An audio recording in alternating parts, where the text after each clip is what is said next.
कैसे हो मेरे प्यारे बच्चों। आज हम आ गए हैं वापस मैथ्स के एक नए चैप्टर के साथ जिसका नाम है pair of linear equation in two variables. अब ये चैप्टर अगर आप पढ़ चुके हो तो आपको पता ही होगा कि ये कितना लेंथी चैप्टर है। ठीक है, तो हाँ, लेक्चर वन शॉट रिवीजन ही है, लेकिन ये जो शॉट है ये कुछ ज्यादा लंबा चलने वाला है।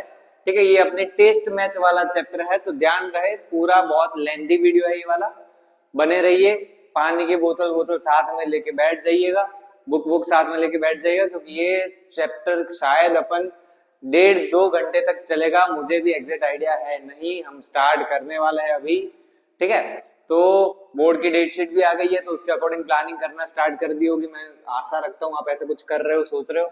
चलो, तो हम स्टार्ट करते हैं अपन chapter number 3, pair of linear equation in two variable. अब सर ऐसा कोई चैप्टर हम स्टैंडर्ड 9th में, 1 साल पहले की बात है कि सर स्टैंडर्ड 9th में भी ऐसा एक चैप्टर आता था, linear equation in two variables, है ना। तो बस ये उसका ही भाई है। उस टाइम पे वो जो चैप्टर था बेचारा सिंगल था, उसके साथ कोई था नहीं, पहले उसका जीवन बहुत अकेलापन था।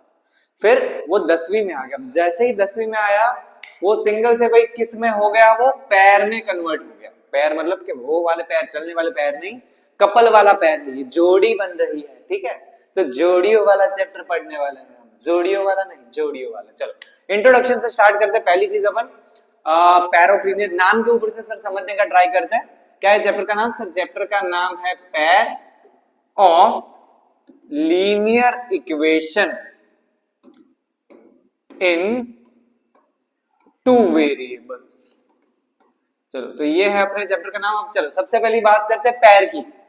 पैर का मतलब क्या होता है सर? पैर का मतलब होता है जोड़ी, यानी कि हमारे पास दो इक्वेशंस होंगे। कितने इक्वेशंस होंगे?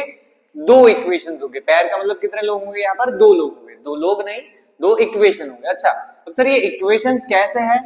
सर ये इक्वेशन है लीनियर। लीनियर वाली चीज हम पढ़े थे चैप्टर नंबर 2 में, कि अगर किसी पॉलिनोमियल की हाईएस्ट पावर, जिसको हम बोलते थे डिग्री, याद करो कि जो सबसे बड़ी पावर होती है उसे अपन क्या बोलते हैं? डिग्री। और अगर सबसे बड़ी पावर 1 है then it is called a linear polynomial. Yes और नो?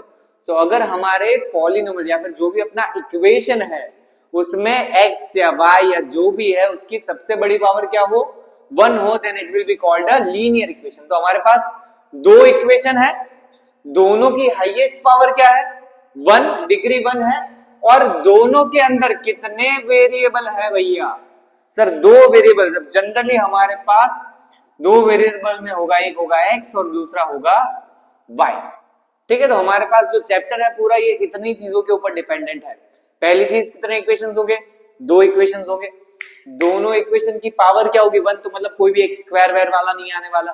ठीक है, एक्स स्क्वायर नहीं होगा, वाई स्क्वायर नहीं होगा, तो इक्वेशन इजी हो जाएगा। उसके बाद क्या याद रखना है कि कितने वेरिएबल्स होंगे? दो वेरिएबल, एक होगा एक्स और दूसरा होगा वाई। आप ए और बी भी ले सकते हो, पी और क्यू भी ले सकते हो, के एल ले सकते हो, एन एम ले सकते हो, जो आपको लेना हो ले सकते हो वेरिएबल्स के फॉर्म में। बट जनरली मैथ्स में हमारे चैप्टर में कौन से दो वेरिएबल्स यूज करेंगे? एक्स और वाई। अब बात करते हैं स्टैंडर्ड 9th के लिए कि सर स्टैंडर्ड 9th में हम ऐसी कोई चीज पढ़ गए थे कि अगर मेरे पास कोई लीनियर इक्वेशन है इन टू वेरिएबल्स है तो उसका स्टैंडर्ड फॉर्म क्या होना चाहिए, है ना।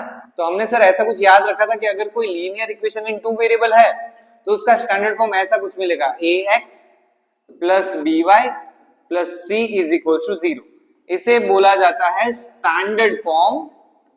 ये 9th स्टैंडर्ड का टॉपिक है भैया, वो याद होना चाहिए अपने को। Standard form of L,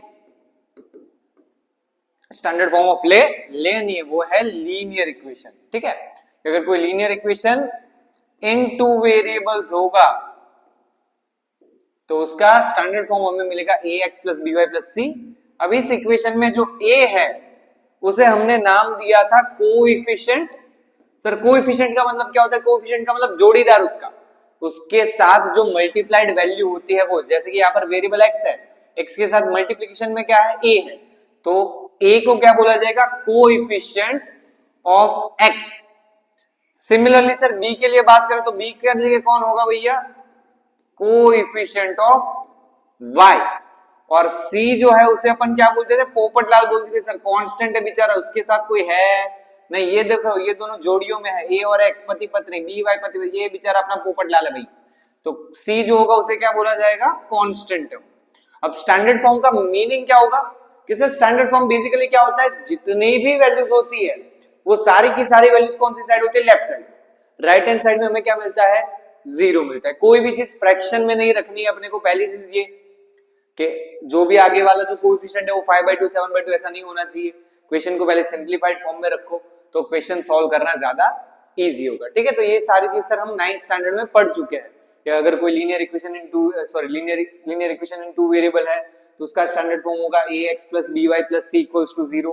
a को हम बोलते थे कोएफिशिएंट ऑफ x, b को बोलते थे कोएफिशिएंट ऑफ y, c को बोलते थे कांस्टेंट टर्म। अब बात करते हैं इसके सॉल्यूशन के बारे में भी कि सर इसके सॉल्यूशन को क्या बोला जाता है।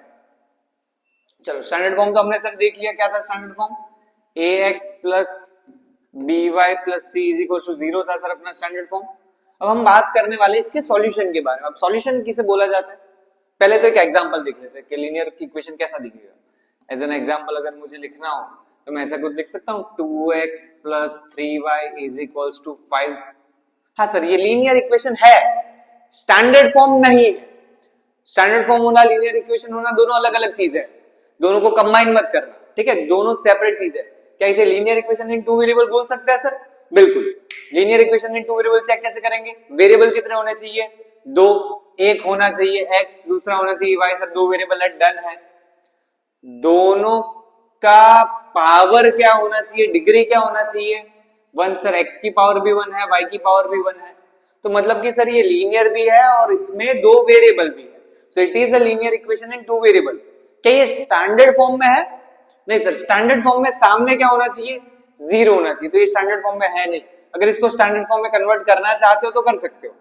2x + 3y + 5 चला जाएगा भैया सामने LHS में, तो -5 = 0। तो सर ये कन्वर्ट हो गया अपना स्टैंडर्ड फॉर्म।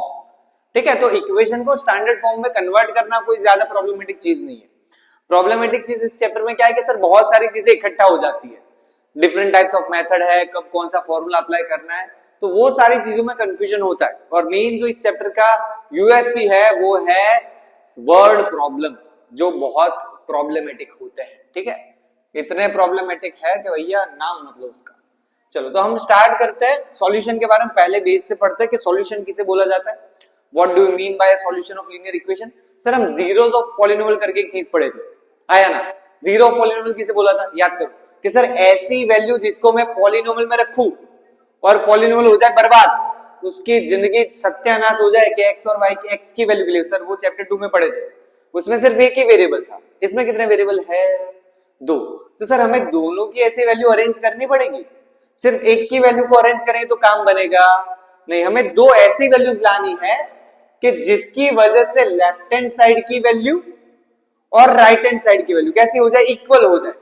ठीक है, हम क्या याद रखेंगे, फॉर विच वैल्यू,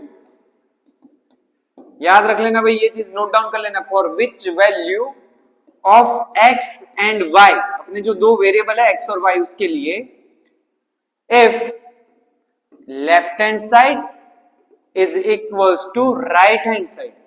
ठीक है, हमें क्या याद रखना है कि x और y की हमें ऐसी वैल्यूज लेनी है, दोनों के साथ में लेंगे पैर में, कि जिससे लेफ्ट हैंड साइड की वैल्यू और राइट हैंड साइड की वैल्यू कैसी हो जाए, इक्वल हो जाए। देन x, y, सर ये तो कोऑर्डिनेट जियोमेट्री में पढ़े थे कुछ, हाँ पॉइंट फॉर्म है कि x, y, ये जो सॉल्यूशन फॉर्म भी बोलते हैं इसको। so then x, y is called solution. याद रहेगा भैया, सॉल्यूशन किसे बोला जाएगा कि सर हमें x और y की ऐसी वैल्यूज अज्यूम करनी है। आप अज्यूम भी कर सकते हो, एक के वैल्यू रख के दूसरे की फाइंड भी कर सकते हो। ठीक है, तो चलो कैसे करेंगे भाई, समझो कि यहाँ पर मेरे पास है 2x + 3y = क्या था हमारा इक्वेशन 5। ये अपना सर मेन इक्वेशन था। हमें सर x और y की दो वैल्यूज उठानी होती है जनरली, आया ना। हाँ सर, x और y की ऐसी वैल्यूज उठानी है कि जिससे लेफ्ट हैंड साइड की वैल्यू और राइट हैंड साइड की वैल्यू कैसी हो जाए, सेम हो जाए सर। तो समझो मैं यहाँ पर अज्यूम करता हूँ लेट x = कुछ भी कर सकते हो वैल्यू, ये पूरा चैप्टर आपके लिए। आपका ही मर्जी चलेगी, आपको 5 लेना तो 5 लो, 10 लेना तो 10 लो, 15 लेना हो, 7.5 लेना हो, 69 लेना हो, आपकी मर्जी है। पर वैल्यूज ऐसी लो कि जो आपको सॉल्व करने में इजी हो। ठीक है, लेने के लिए तो आप 10 करोड़ भी ले सकते हो, पर उससे सर कैलकुलेशन बहुत प्रॉब्लमेटिक हो जाएगा। समझो हम यहाँ पर x और y की ऐसी वैल्यू लेते हैं कुछ, समझो x इज इक्वल्स टू भी 1 लिया और y इज इक्वल्स टू मैंने 1 लिया। ये मैं खुद से अज्यूम कर रहा हूँ क्योंकि मुझे पता है कि इस चैप्टर में क्या करना है। आपको अभी वो सॉल्यूशन डायरेक्टली फाइंड करने में प्रॉब्लम होगी। ठीक है, तो समझो x और y दोनों के इक्वल्स में 1 लेता हूं, तो लेफ्ट हैंड साइड में क्या सेट होगा सर, एलएचएस में है 2 इंटू 1, x की जगह पर 1 रख देंगे, प्लस 3 इंटू वाई की जगह पर भी 1 आ जाएगा सर। 2 1 जा हो गया 2, 3 1 जा 3, 2 प्लस 3 हो गया 5। सर राइट हैंड साइड जैसा डिट्टो आंसर आ रहा है, आया ना? मतलब कि सर लेफ्ट हैंड साइड में और राइट हैंड साइड में दोनों साइड का आंसर हमें कैसा मिल रहा है, सेम मिल रहा है। Which means we can say that 1,1, x की वैल्यू 1 थी, y की भी 1 थी, 1,1 is a solution of linear equation. Clear है भाई? सॉल्यूशन का मतलब क्या होगा कि अगर मैं x और y की वैल्यू ऐसे अज्यूम करता हूं कि भाई जिसको पुट करने पर मेरे को LHS और RHS की वैल्यू कैसे मिले, सेम मिले, then they are called the solution of a linear equation. समझो दूसरी की बात कर रहे हैं, समझो मैं यहीं पर x की जगह पर 2 लेता हूं और y की जगह पर 1 लेता हूं, नेगेटिव वैल्यू भी ले सकते हैं, समझो -2 लेते हैं अपन। देखो क्या सेट होता है सर, LHS में अपन वैल्यूज पुट करके देखेंगे, लेफ्ट हैंड साइड में हमारे पास है 2 इंटू एक्स की जगह पर रखना है सर -2, प्लस 3 इंटू वाई की जगह पर रखना है 1। 2 इंटू -2 विल बी -4 प्लस 3 1 जा 3, -4 प्लस 3 हो जाएगा सर -1। इसका आंसर RHS जैसा है नहीं। ये हमने x और y की दो वैल्यू सर ली तो सही, पर क्या इसमें LHS RHS सेट हो रहा है? नहीं हो रहा। So that is why we can say that -2,1 आगे हमें ऑलवेज कौन सी वैल्यू लिखनी है, x की, पीछे हमें वैल्यू लिखनी है y की। सो -2,1 is not a solution of linear equation. ठीक है भाई? हाँ सर, सॉल्यूशन के बारे में समझ गए। अब सर सोचो इसके कितने सॉल्यूशन होते हैं, याद करो अपन ने 9th में पढ़ा था कि अगर कोई भी लीनियर इक्वेशन इन 2 वेरिएबल्स है तो उसके 1 2 3 4 5 6, नहीं सर काउंट नहीं कर सकते आप। क्यों नहीं कर सकते काउंट? क्योंकि नंबर ऑफ सॉल्यूशंस कितने होते हैं, इनफाइनाइट। बहुत सारे सॉल्यूशन जितने ढूंढ सकते हो। सर वो कैसे समझे? समझो मैं यहां पर आपको एक एग्जांपल, बड़ा सिंपल सा एग्जांपल है, x plus y is equal to है 5। ठीक है, ये हमारे पास एक इक्वेशन है। अच्छा, ये इक्वेशन क्या कहना चाह रहा है, इसका मतलब क्या होगा कि सर लेफ्ट हैंड साइड में हमारे पास दो वैल्यूज है। कौन सी दो वैल्यूज है? एक x है और दूसरा कौन है, y। दो डिफरेंट वैल्यूज है, सेम भी हो सकती है, वो फर्क नहीं पड़ता, मैं नहीं पता क्या है। पर सर इन दोनों को अगर मैं प्लस करता हूं तो आंसर मुझे क्या मिलता है, सामने 5 मिलता है सर। ऐसी दो वैल्यू सोचो कि जिसको प्लस करने पर आंसर मिले 5। फटाफट सोचो, सोचो, दिमाग लगाओ, दिमाग लगाओ। हाँ सर, सोच रहे सर, फिंगर्स का यूज कर सकते हैं, बिल्कुल कर सकते हैं सर। ये 2 है, ये 3 है, दोनों को मिला लिया, कितने हो गए, 5 हो गए सर। हाँ डन। सर 4 और 1 भी तो 5 होते हैं, 5 और 0 भी तो 5 होते हैं। फिर सर 6 और -1 को प्लस करूंगा तो भी 5 मिलेगा, 7 प्लस -2 करूंगा तो -2 में फिंगर्स में नहीं रिप्रेजेंट कर सकता। ठीक है, तो दिमाग में सर वो सोच सकते कि ऐसी बहुत सारी वैल्यूज होती है कि जिनको हम प्लस करें और आंसर हमें क्या मिले, 5। मतलब कि कोई भी लीनियर इक्वेशन इन 2 वेरिएबल है तो उसके 1 2 3 ऐसे फिक्स सॉल्यूशंस होते नहीं है, इनफाइनाइट सॉल्यूशंस होते हैं। ठीक है, ये चीज हमें याद रखनी है कि कोई भी लीनियर इक्वेशन इन 2 वेरिएबल है जिसके मैं सिंगल इक्वेशन की बात कर रहा हूं। ठीक है, अभी ये जो भी चीजें पढ़ रहे हैं हम डबल इक्वेशन के लिए नहीं पढ़ रहे। अभी ये पूरा टॉपिक 9th के लिए, ये 9th स्टैंडर्ड का आपका चैप्टर नंबर 4 हो चुका है। चलो, तो 9th वाली सर सारी चीजें हमने पढ़ ली। अभी हम आते हैं भैया 10th स्टैंडर्ड के ऊपर कि 10th में हमें क्या क्या चीजें याद रखनी है। तो पहली चीज है कि सर ग्राफ कैसे ड्रॉ किया जाए। ठीक है, मैं ग्राफ इसलिए पढ़ा रहा हूं क्योंकि ग्राफिकल सॉल्यूशन है। ठीक है, कभी कभी पूछा जा सकता है, तो हमें ग्राफ ड्रॉ करना आना चाहिए। अब एक ग्राफ ड्रॉ करना आता है तो दूसरा ऑटोमेटिकली आ जाएगा। ठीक है, याद रहे ग्राफ कैसे ड्रॉ करना है। ग्राफ ड्रॉ करने के लिए पहली चीज जो हमें पता होनी चाहिए वो है भैया कि सॉल्यूशन कैसे ढूंढेंगे। ठीक है, लीनियर किसी सिंगल इक्वेशन के लिए अगर मुझे सॉल्यूशन ढूंढना है तो सॉल्यूशन ढूंढने के लिए क्या करें, समझो जैसे कि हमने वो जो अभी मैंने इक्वेशन बताया कि sir x plus y is equal to 5 है हमारे पास। हमने बहुत सारी वैल्यूज अज्यूम कर ली थी सर, 2+1 सॉरी 2+3 4+1, पर सर वो सॉल्यूशन के फॉर्म में रिप्रेजेंट भी तो करना पड़ेगा। अब वो करेंगे कैसे? तो बड़ा आसान है, देखो आपके पास दो वेरिएबल्स होता है, एक होता है x, दूसरा होता है y। अब डिपेंड करता है कि आपको कौन ज्यादा प्यारा है। आपको x भी प्यारा हो सकता है, x अगर नहीं प्यारा तो तिल लेने जाए, y को पकड़ो, ठीक है, एक गया दूसरा आया। तो हम या तो x के ऊपर फोकस करेंगे, जो नहीं करना चाहिए, मैं तो पर्टिकुलर बोलता हूं, x गए बाढ़ में, y के ऊपर करो। अगर y पे नहीं करना तो x पे करो। दोनों में से कोई भी एक वैल्यू आप अपने अकॉर्डिंगली ले सकते हो, ठीक है, पर कोई एक की लेनी वैल्यू, याद रहे। और वो वैल्यू सर क्या लेनी है आपकी मर्जी भैया, वो मेरे को मत पूछो। सर क्यों आपको नहीं पूछे, आप सर नहीं हूँ भैया, पर चैप्टर नंबर 3 मैंने बोला ना आप लोगों का चैप्टर है, आपको जो वैल्यूज अज्यूम करनी है कर सकते हो टू फाइंड सॉल्यूशन। यानी कि आप x की जगह पर 1 2 3 4 5 -10 -11 -15 17 10 जो वैल्यू लेनी हो ले सकते हो, ठीक है, कोई रिस्ट्रिक्शंस नहीं है, बट कैलकुलेशन सही करना है अपने को, मेन चीज वो है, समझो। जैसे कि मैं जनरली ये वाली वैल्यूज अज्यूम करता हूं, एक तो है 0 1 2 और 3, इतनी वैल्यूज में अपना काम निपट जाता है, ठीक है, ये सबसे इजी वैल्यूज होती है। और मैं x की वैल्यू अज्यूम करता हूं, y सर है अभी पर्सनल रीजंस है, कांट टेल यू दैट।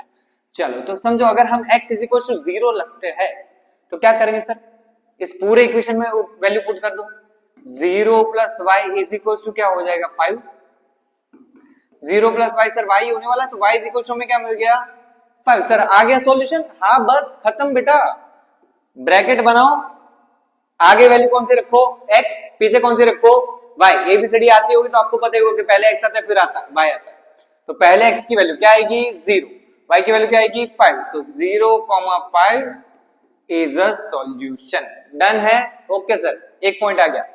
दूसरे एक पॉइंट की बात करते हैं, चलो समझो, दूसरी वैल्यू लेते हैं, let x is equals to 1 लेते हैं, तो क्या बनेगा equation 1 plus y is equals to 5। Sir plus 1 सामने गया तो क्या हो जाएगा 5 माइनस 1, इतना छोटा 1 नहीं होगा, y इज इक्वल्स टू हो जाएगा 4। चलो भैया सॉल्यूशन पॉइंट क्या लिखेंगे जल्दी जल्दी बता दो। आगे सर x है, x की जगह पर है 1, y की जगह पर है 4, सो 1,4 इज अ सॉल्यूशन। सर एक और मजा आ रहा है अभी, समझो x इज इक्वल टू 3 लेते हैं तो क्या होगा 3 plus y is equal to 5, so y is equal to 2। मतलब कि सर सॉल्यूशन पॉइंट बनेगा 3,2 इज अ सॉल्यूशन। सर हमारे पास 3 पॉइंट्स आ गए, पहला पॉइंट क्या आया 0 5, दूसरा क्या आया 1 4, तीसरा क्या है 3 2। अब इसको हम बना देंगे ब्रैकेट में, बक्सा बनाएंगे भैया एक मस्त जालिम, एक होगी वैल्यू x की, दूसरी वैल्यू होगी y की। जैसे कि समझो मैं यहाँ पर बात कर रहा हूँ 0,5, बोलो इसमें x की वैल्यू क्या होगी 0 हो गया 5 होगा। सर आगे वाला x होता है तो x की वैल्यू क्या है 0, y की वैल्यू क्या है 5। चलो इसकी बात करते हैं, x की वैल्यू क्या है 1, y की वैल्यू क्या है 4, x की वैल्यू है 3, y की वैल्यू है 2। अब इन सारी चीजों को हमें रिप्रेजेंट करना है ग्राफ के ऊपर। हाँ सर ग्राफ ड्रॉ करना तो आता है, ये 0 होता है, यहाँ पर होता है अपना x एक्सिस, यहाँ पर सामने x डैश था, ऊपर होता है y, नीचे होता है y डैश, राइट साइड में जाते तो पॉजिटिव नंबर्स आते रहते सर 1 2 3 4 5 6, लेफ्ट साइड नेगेटिव होता है, नीचे भी नेगेटिव होता है सर। अगर उसकी जरूरत पड़े तो आप एक्सटेंड कर सकते हो, ठीक है, वो आपको मिल सकता। आगे हम ऊपर जाएंगे तो सर यहाँ पर 1 2 3 4 5 6 7, चलो इतनी वैल्यूज है।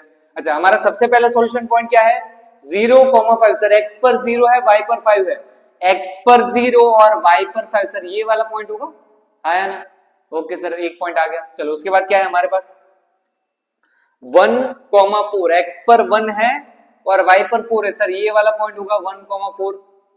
डन है सर। उसके बाद क्या है 3,2, x पर 3 है y पर 2 है, 3,2। चलो सर ये तीनों पॉइंट्स अपने को मिल गए, डन है सर।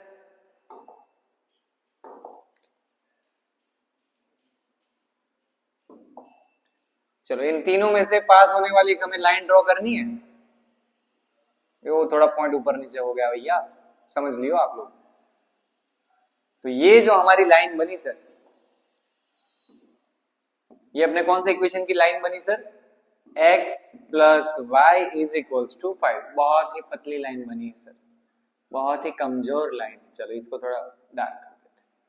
ठीक है भाई, तो बस ये एक लाइन का ग्राफ हो गया। हमें चैप्टर में दो इक्वेशंस दिए होंगे तो दूसरे का ग्राफ भी सर इसी तरीके से बनाना है, सॉल्यूशंस पॉइंट तो हमें ढूंढना आ गया। ठीक है, तो ग्राफ ड्रॉ करने के लिए पहली चीज क्या है कि हमें फाइंड करने पड़ेंगे सॉल्यूशन ऑफ बोथ इक्वेशंस। दोनों इक्वेशंस के सॉल्यूशंस फाइंड कर लो। सर कितने सॉल्यूशन फाइंड करें? 3 सॉल्यूशंस मिनिमम। दोनों इक्वेशन के 3-3 सॉल्यूशंस होने चाहिए अपने पास। ठीक है, सॉल्यूशन एक बार फाइंड कर लिए, दो बक्से बना दो, पहले इक्वेशन के लिए फर्स्ट, सेकंड इक्वेशन के लिए सेकंड। ठीक है, फिर तो ग्राफिकली रिप्रेजेंट करना है। तो हो गया भाई, कैसे ग्राफ ड्रॉ करना है, आसान चीज है एकदम। सॉल्यूशंस पहले फाइंड करो। सॉल्यूशन फाइंड करने का तरीका x की वैल्यू अज्यूम कर सकते हैं या फिर y की। ठीक है, टू फाइंड सॉल्यूशन अपन यहां पर लिख देते हैं, टू फाइंड सॉल्यूशन क्या याद रखेंगे? Assume value of any one variable. ठीक है, कोई भी एक वेरिएबल, या तो x की या तो y की, और जो अज्यूम करनी है कर सकते हो। ठीक है, ये ग्राफ ड्रॉ करने का आपका काम हो गया आसान। चलो आगे बढ़ते हैं, अब टाइप्स ऑफ सॉल्यूशंस की बात करते हैं। हमारे पास कितने टाइप्स के सॉल्यूशन? अब हमारा चैप्टर सर एक इक्वेशन के लिए नहीं है, हमारा चैप्टर कितने इक्वेशंस के लिए है? 2 इक्वेशंस के लिए। ठीक है, ये जो आगे वाली सारी चीजें पढ़े वो बेस था अपना।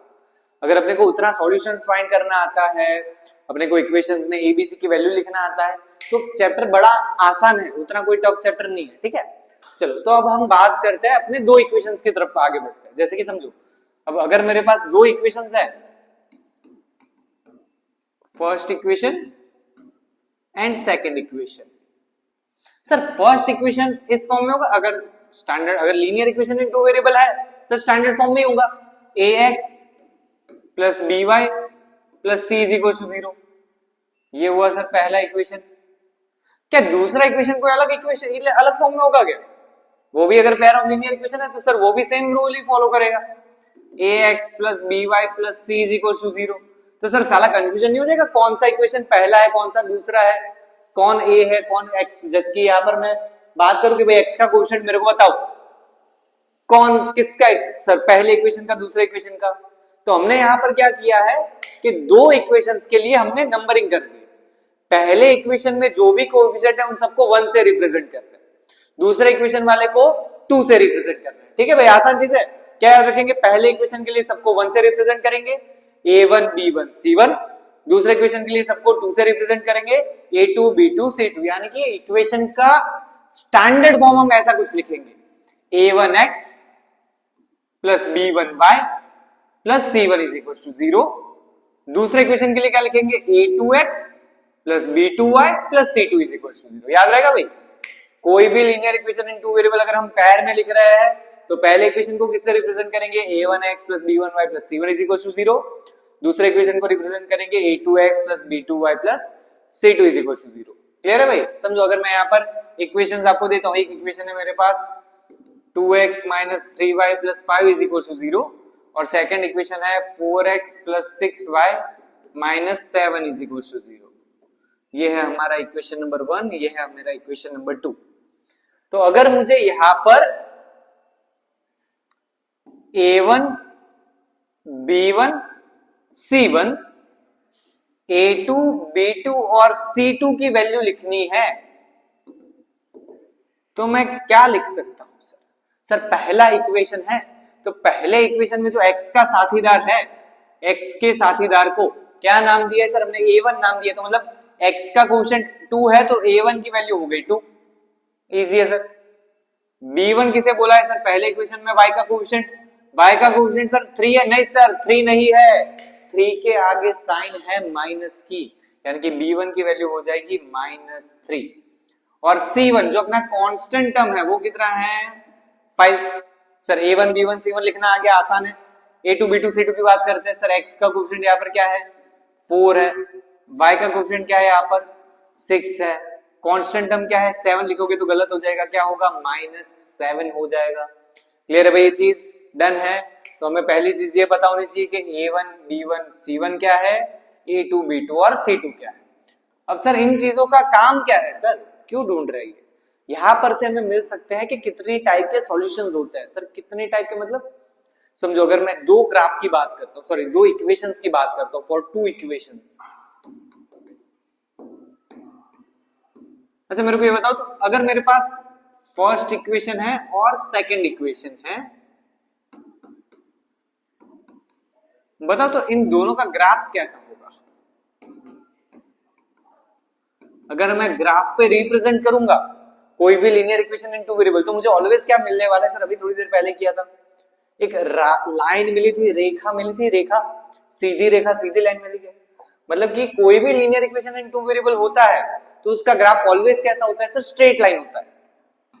कैसा होता है भैया, स्ट्रेट लाइन। इसका ग्राफ भी सर वही होगा, स्ट्रेट लाइन। शुम करके ये भी जाएगी, शुम करके ये भी जाएगी। अब अगर समझो आप और आपका दोस्त, समझो आपका पक्का दोस्त एक, आप दोनों आजू बाजू में बैठे हो, आप दोनों के बीच में इमेजिन करो आपने रख दिया एक व्हाइट पेपर, इतना व्हाइट कैसा आप देख के आपका मन हो जाए। जैसे ही आप लोग व्हाइट पेपर देखते हो दिमाग में क्या आता है सर, लीटा पाड़ेंगे, आया ना। अब समझो आपने अगर ऐसे उसके पेपर में, समझो पेपर है उसका, आपने उसके पेपर में ऐसे लीटा मार दिया, एक लाइन बना दी, वो भी क्या करेगा सर, वो भी सेम चीज करेगा, वो भी लाइन मार देगा, ऐसे मजा आ जाएगा दोनों को।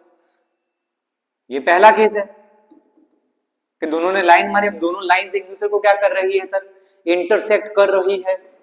दूसरा केस समझो, दूसरा पेज रखा, आपने लाइन मारी, आपके दोस्त ने भी लाइन मारी, पर या दोनों लाइन इंटरसेक्ट हो रही है, नहीं सर, दोनों लाइन एक ही डायरेक्शन में आगे बढ़ रही है, एक दूसरे को टकरा रही है नहीं। मतलब कि ये कैसा हुआ भाई, पैरेलल लाइन।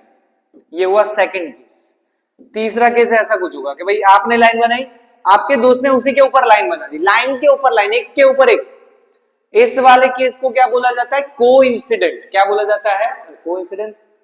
कोइंसाइड करना बोलते हैं। कोइंसिडेंट तो सर कभी कभी वो अचानक हो जाने वाली चीजें होती है, ये क्या कर रहा है, कोइंसाइड कर रहा है, मतलब कि एक चीज के ऊपर दूसरी चीज होना। ठीक है, तो ये है तीसरा केस। मतलब कि सर अगर मैं दो लाइंस को, दो इक्वेशंस का अगर मैं रिलेशन देखूं तो क्या मिलेगा सर, या तो दोनों इक्वेशंस एक दूसरे को टकरा सकते हैं, ग्राफिकली बात करें तो। अच्छा, अब जिस भी पॉइंट पे टकरा दे, समझो लाइन के ऊपर आया गया हर एक पॉइंट उसका सॉल्यूशन रिप्रेजेंट करता है, अपने को ये चीज पता होनी चाहिए। जैसे कि मैं ये पॉइंट की बात करता हूं, ये पॉइंट कौन सा है अपना सर, 3,2 था, ये आया ना। ये जो पॉइंट है सर, अगर मैं इसकी वैल्यू इसमें रखता हूं तो ये इसका सॉल्यूशन माना जाता है, बिल्कुल सर।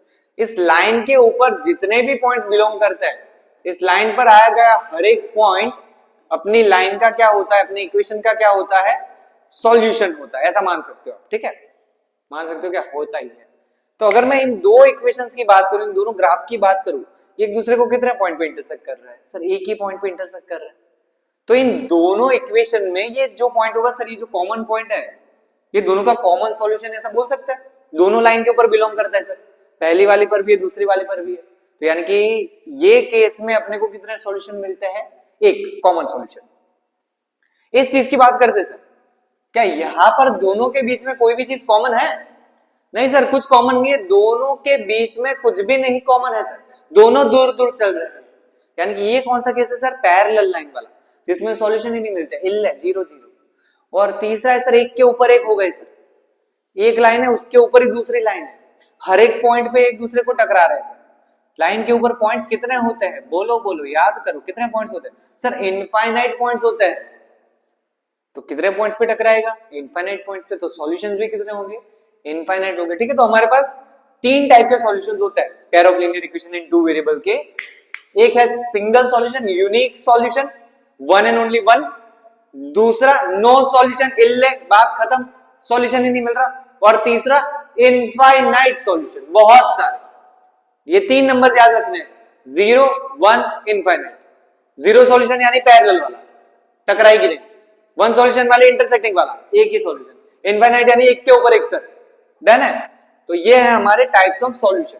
अब सर पता कैसे करें, आपने ये जो चीज सर बताई हमको ये ग्राफिकली बताई ग्राफ आपने ड्रॉ किया, ये दो इक्वेशंस को ग्राफिकली ड्रॉ करेंगे तब जाके पता चलेगा ना कि लाइन इंटरसेक्टिंग मिल रही है। ऐसे ही तो हवा में तो पता नहीं चलेगा। और ग्राफ ड्रॉ करना तो मतलब सर समझो बहुत टाइम टेकिंग प्रोसेस है। हमें दो इक्वेशन के तीन और तीन मतलब 6 सॉल्यूशंस ढूंढने पड़े, उसको ग्राफ पेन पेपर होना चाहिए, ग्राफ पेपर होना चाहिए, अगर उसमें सही ढंग से आपने बनाया नहीं बनाया तब जाके सर पता चलेगा।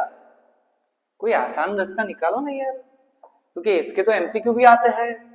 तो है, अगर आपको पता करना हो कि किस टाइप के सॉल्यूशंस मिलेंगे तो उसी के लिए हमने थोड़ी देर पहले कुछ चीज पढ़ी। क्या पढ़ा सर? हमने पढ़ा A1 B1 C1, दूसरा पढ़ा A2 B2 C2।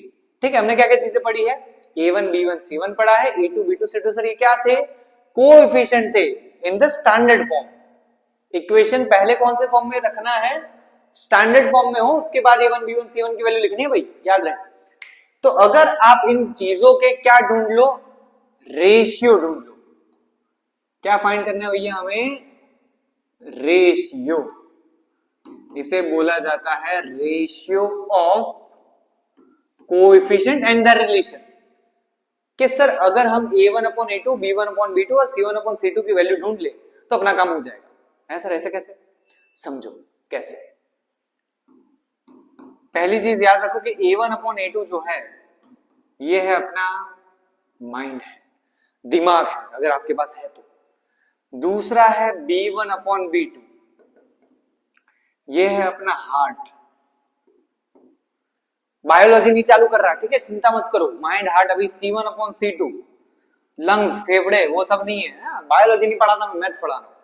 ठीक है, ये अपन रिलेशंस के बारे में पढ़ने वाला है। तो A1 upon A2 क्या है? Mind. B1 upon B2 heart. C1 upon C2 है अगर रिलेशन की बात है तो मेन चीज है ये पेरेंट्स, मम्मी पापा। ठीक है, तो ये तीन चीजें हैं हमारे पास। कौन कौन सी है भैया? माइंड है, हार्ट है और पेरेंट्स है। इन चीजों के ऊपर डिपेंड करता है कि कैसी लाइंस बने। सर ये क्या बात हुई?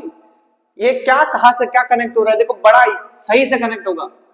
अगर आपके दिमाग ने कैचअप कर लिया तो समझो ये आप लाइफ टाइम आपके बच्चों तक को पढ़ाओगे।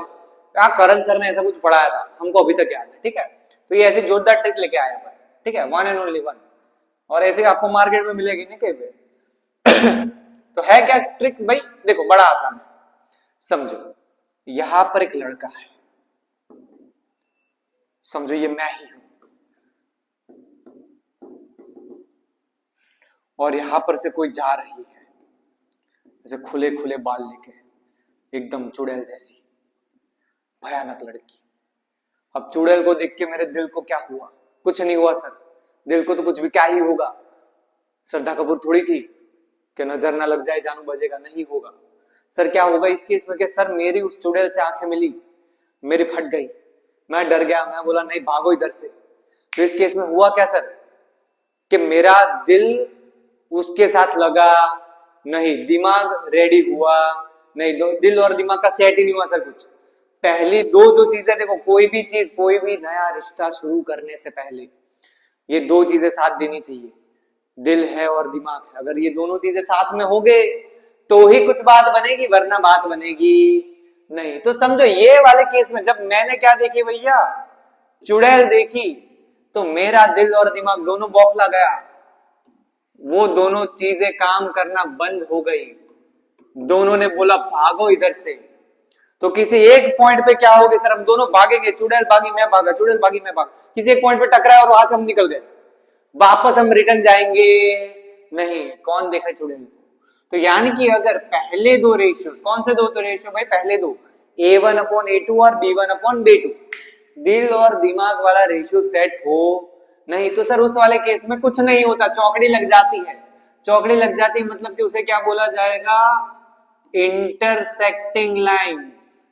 याद रहेगा भैया कि अगर किसी इंसान के साथ आपका दिल और दिमाग सेट नहीं होता तो चौकड़ी मार दो भैया, कैंसिल कर दो, उड़ा दो, हटफुट कर दो। पहला केस याद रह गया कि अगर A1 upon A2 और B1 upon B2 का रेशियो इक्वल नहीं है तो लाइंस कैसे मिलेगी? इंटरसेक्टिंग। वकांडा फॉरएवर याद रख लेना, ठीक है। चलो उसके बाद बात करते हैं सर दूसरा केस। समझो आप में से कोई इंसान है, ठीक है, उसका ऐसे बहुत ऐसे कोई मन पसंदीदा व्यक्ति आ गया उसके जीवन में कि जिससे उसका दिल और दिमाग दोनों सेट हो गया। हाँ सर, सब मजे चल रहे हैं, दिल दिमाग खुश खुश चल रहा है, एकदम बहुत ही मजेदार जीवन चल रहा है। अब बात एंड मोमेंट पे आई, पहुंची घर पे, और आपकी बाबू ने आपको बोला, बाबू अब्बा नहीं मानेंगे, पेरेंट्स ने मना कर दिया, इस केस में क्या होगा? सर इस केस में कुछ नहीं होगा, हम सिंपली ऐसा समझ लेंगे कि भाई जीवन कठिन है, कट गया है, तो फिर जाने दो बात को, वो भी गई, आज के बाद उसको देखेंगे नहीं, दूर दूर चलेंगे उससे। ठीक है, समझ गए बात को? यानी कि अगर पहले दो रेशियोज इक्वल है कि जिसमें दिल और दिमाग का सर सेटिंग बैठ जाता है, पर अगर पेरेंट्स माने नहीं तो क्या कुछ होगा?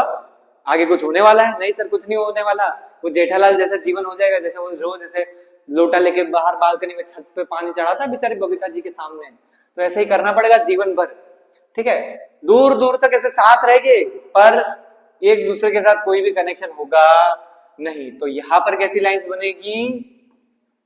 Parallel lines. चलो याद रहेगा भाई कि अगर पहले दिल दिमाग नहीं मानता तो चौकड़ी मार देगी, इंटरसेक्टिंग। अगर दिल मान गया, दिमाग मान गया, पर पेरेंट्स नहीं मान रहे, बराबर है भाई, बराबर है, ठीक है, चलता है, जीवन है। अब सोचो आखिरी केस, कोई ऐसा गिलिंडर इंसान हो आपकी पहचान में, टैग कर देना उसको, उसको पता ही होगा कि हाँ ये मेरी बात चल रही है, कि भाई मैं हूं ये, कि मेरे दिल दिमाग सब मान गए और मैं उतना गिलिंडर हूं कि मैं अपने घर वालों को भी मना लूंगा, चिंता मत करो बाबू। नहीं, ऐसा नहीं करना है। अभी ध्यान देना है पढ़ाई पे, ये उम्र पढ़ाई के लिए है, तो उस पर ध्यान दो। ठीक है, आईएएस वाईएएस बनो, ये सब में नहीं कुछ रखा भाई भी बाबू, याद रहे। चलो, तो अगर अगर अगर अपने तो टॉपिक की बात है सर, टॉपिक से मत भटको। टॉपिक क्या था कि अगर तीनों रेशियो, देखो यहाँ पर तीनों चीजें हैं, दिल भी मान गया, डन है सर, दिमाग भी मान गया, रेडी रेडी सर, पेरेंट्स घर वाले भी मान गए सर, मजा मजा ही आ गया। इस केस में क्या होगा सर? शादी होगी सीधी, और तो कुछ नहीं होगा सर, आया ना? अगर सब मान गए तो फिर तो क्या फिर प्रॉब्लम है? फिर तो शादी होगी, शादी के बाद क्या होगा? एक के ऊपर एक, मतलब समझो, शादी के बाद वही होने वाला है भाई। तो क्या हो रहा है कि सर एक लाइन के ऊपर ही दूसरी लाइन, दोनों सेम लाइन है, कोई भी ज्यादा चेंज होगा नहीं। अगर तीनों ही रेशियोज इक्वल है, विच मीन्स लाइन सेम है सर, कैसी लाइन मिलेगी आपको? कोइंसिडेंट लाइंस मिलेगी। कैसी लाइंस? कोइंसिडेंट लाइंस, के जिसमें एक लाइन दूसरी लाइन एक के ऊपर एक है, मतलब कि सर कितने पॉइंट्स पे टकराएगी एक दूसरे को? इनफाइनाइट पॉइंट्स पे टकराएगी सर। अब बात करते हैं नंबर ऑफ सॉल्यूशंस की। समझो, अगर मैं बात करूं इंटरसेक्टिंग लाइन की, पहली वाली केस, जिसमें दोनों एक पॉइंट पे टकराए थे, ये जिस भी पॉइंट पे टकराते हैं उतने सॉल्यूशन होते हैं, यानी कि वन सॉल्यूशन मिलेगा। इस वाले केस में सर लाइंस टकरा ही नहीं रही, कट गया था भाई का, जीरो सॉल्यूशंस। और इसमें सर बहुत सारे पॉइंट्स पे टकरा रहे हैं, यानी कि इनफाइनाइट सॉल्यूशंस। ठीक है, तो ये पहले तीन केस है जो अपने को याद रखने हैं, एमसीक्यू के लिए आ सकते हैं स्टैंडर्ड मैथ्स में। ठीक है, बेसिक मैथ्स के लिए अगर शायद बड़े क्वेश्चंस में आता है तो समझो आपके नसीब खुल गए। अच्छा, उसके बाद अगर टकराती है lines, if lines do intersect each other, किसी भी पॉइंट पे, सर ये दोनों इंटरसेक्टिंग वाला केस है, यहाँ पे दोनों एक दूसरे को इनफाइनाइट पॉइंट्स पे इंटरसेक्ट कर रही है, यहाँ पर दोनों एक दूसरे को एक ही पॉइंट पे इंटरसेक्ट कर रही है। ठीक है, पर सर टकरा तो हो रही है, अगर जरा जरा टच में होता है तो उन लाइंस को बोला जाता है कंसिस्टेंट, उन इक्वेशंस को बोला जाता है कंसिस्टेंट इक्वेशंस। कौन से केस में कंसिस्टेंट होगा? एक तो इंटरसेक्टिंग लाइन में और दूसरा कोइंसिडेंट वाली लाइन में। ठीक है, एक तो इंटरसेक्टिंग होगा तो, और दूसरा कोइंसिडेंट होगा तो दोनों केसेस में लाइंस कैसे, इक्वेशंस कैसे माने जाएंगे? कंसिस्टेंट माने जाएंगे। अगर पैरेलल है तो इक्वेशंस को बोला जाएगा इनकंसिस्टेंट। ठीक है, अगर दोनों लाइंस कैसी है? पैरेलल है, तो दोनों इक्वेशंस को क्या बोला जाएगा भैया?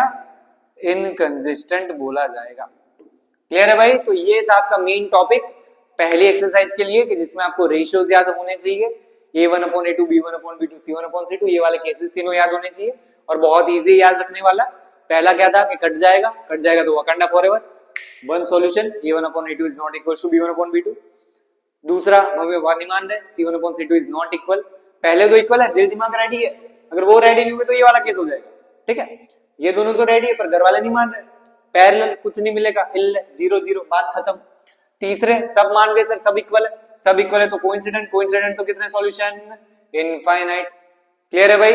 तो ये हुआ आपका a1/a2 b1/b2 c1/c2 वाला टॉपिक। आगे हम अब बात करते हैं methods to solve pair of linear equation in two variable, जिसमें सबसे पहली जो मेथड थी, जो मैंने ग्राफ पढ़ाना आपको समझा कि ग्राफ कैसे ड्रॉ करना है, तो सबसे जो पहली मेथड है वो है ग्राफिकल मेथड, कि जिसमें आपको क्या ड्रॉ करने होते हैं, ग्राफ्स ड्रॉ करने होते हैं। और उसके अलावा की जो दो मेथड है वो एल्जेब्रिक मेथड है। एल्जेब्रिक मेथड यानी कैलकुलेशन बेस्ड। पहली मेथड है हमारी सब्स्टिट्यूशन मेथड, एक जाएगा दूसरा आएगा, ठीक है। और दूसरी है हमारे पास एलिमिनेशन मेथड, एल्जेब्रिक की बात कर रहे हैं, ठीक है। टोटल 3 मेथड्स है। First one is graphical, second one is substitution and third one is elimination, ठीक है। तो हमें वो 3 मेथड के बारे में पढ़ना है। दूसरी हमने बोली है भैया सब्स्टिट्यूट करना है। सब्स्टिट्यूट सर वर्ड सुना सुना लग रहा है, फुटबॉल जो खेलते हैं उन लोगों को पता होगा, कबड्डी वालों को पता होगा, क्रिकेट वाले का सर क्या, तो उनके लिए इंपैक्ट प्लेयर होता है ना, तो ये इंपैक्ट प्लेयर का काम करता है अपना सब्स्टिट्यूशन। और एलिमिनेशन, हाँ सर एलिमिनेशन का मतलब भी पता है कि अगर किसी को अपन अपने जीवन से उड़ा दे, दखलंदाज कर दे, हट फुट, तो उसे क्या बोला जाएगा, एलिमिनेशन, यानी कि कोई एक वेरिएबल को उड़ाया जाए, इसमें सब्स्टिट्यूट किया जाएगा, ठीक है। तो चलो तीनों मेथड के बारे में स्टार्ट करते हैं आगे। पहली मेथड है हमारी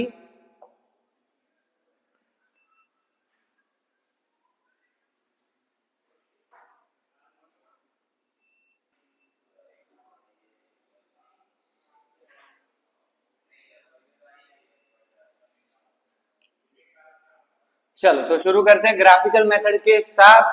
ग्राफिकल मेथड में करना क्या है सर, ग्राफ बनाना है, ग्राफ ड्रॉ कर दो, आ जाएगा आंसर। तो सर कैसे आएगा, कैसे पता चलेगा? तो 3 टाइप के ग्राफ होते हैं, देख लिया सर हमने, कौन से 3? या तो इंटरसेक्टिंग लाइन मिलेगी, या तो पैरेलल लाइन मिलेगी, या तो कोइंसाइडेंट मिलेगी, ठीक है।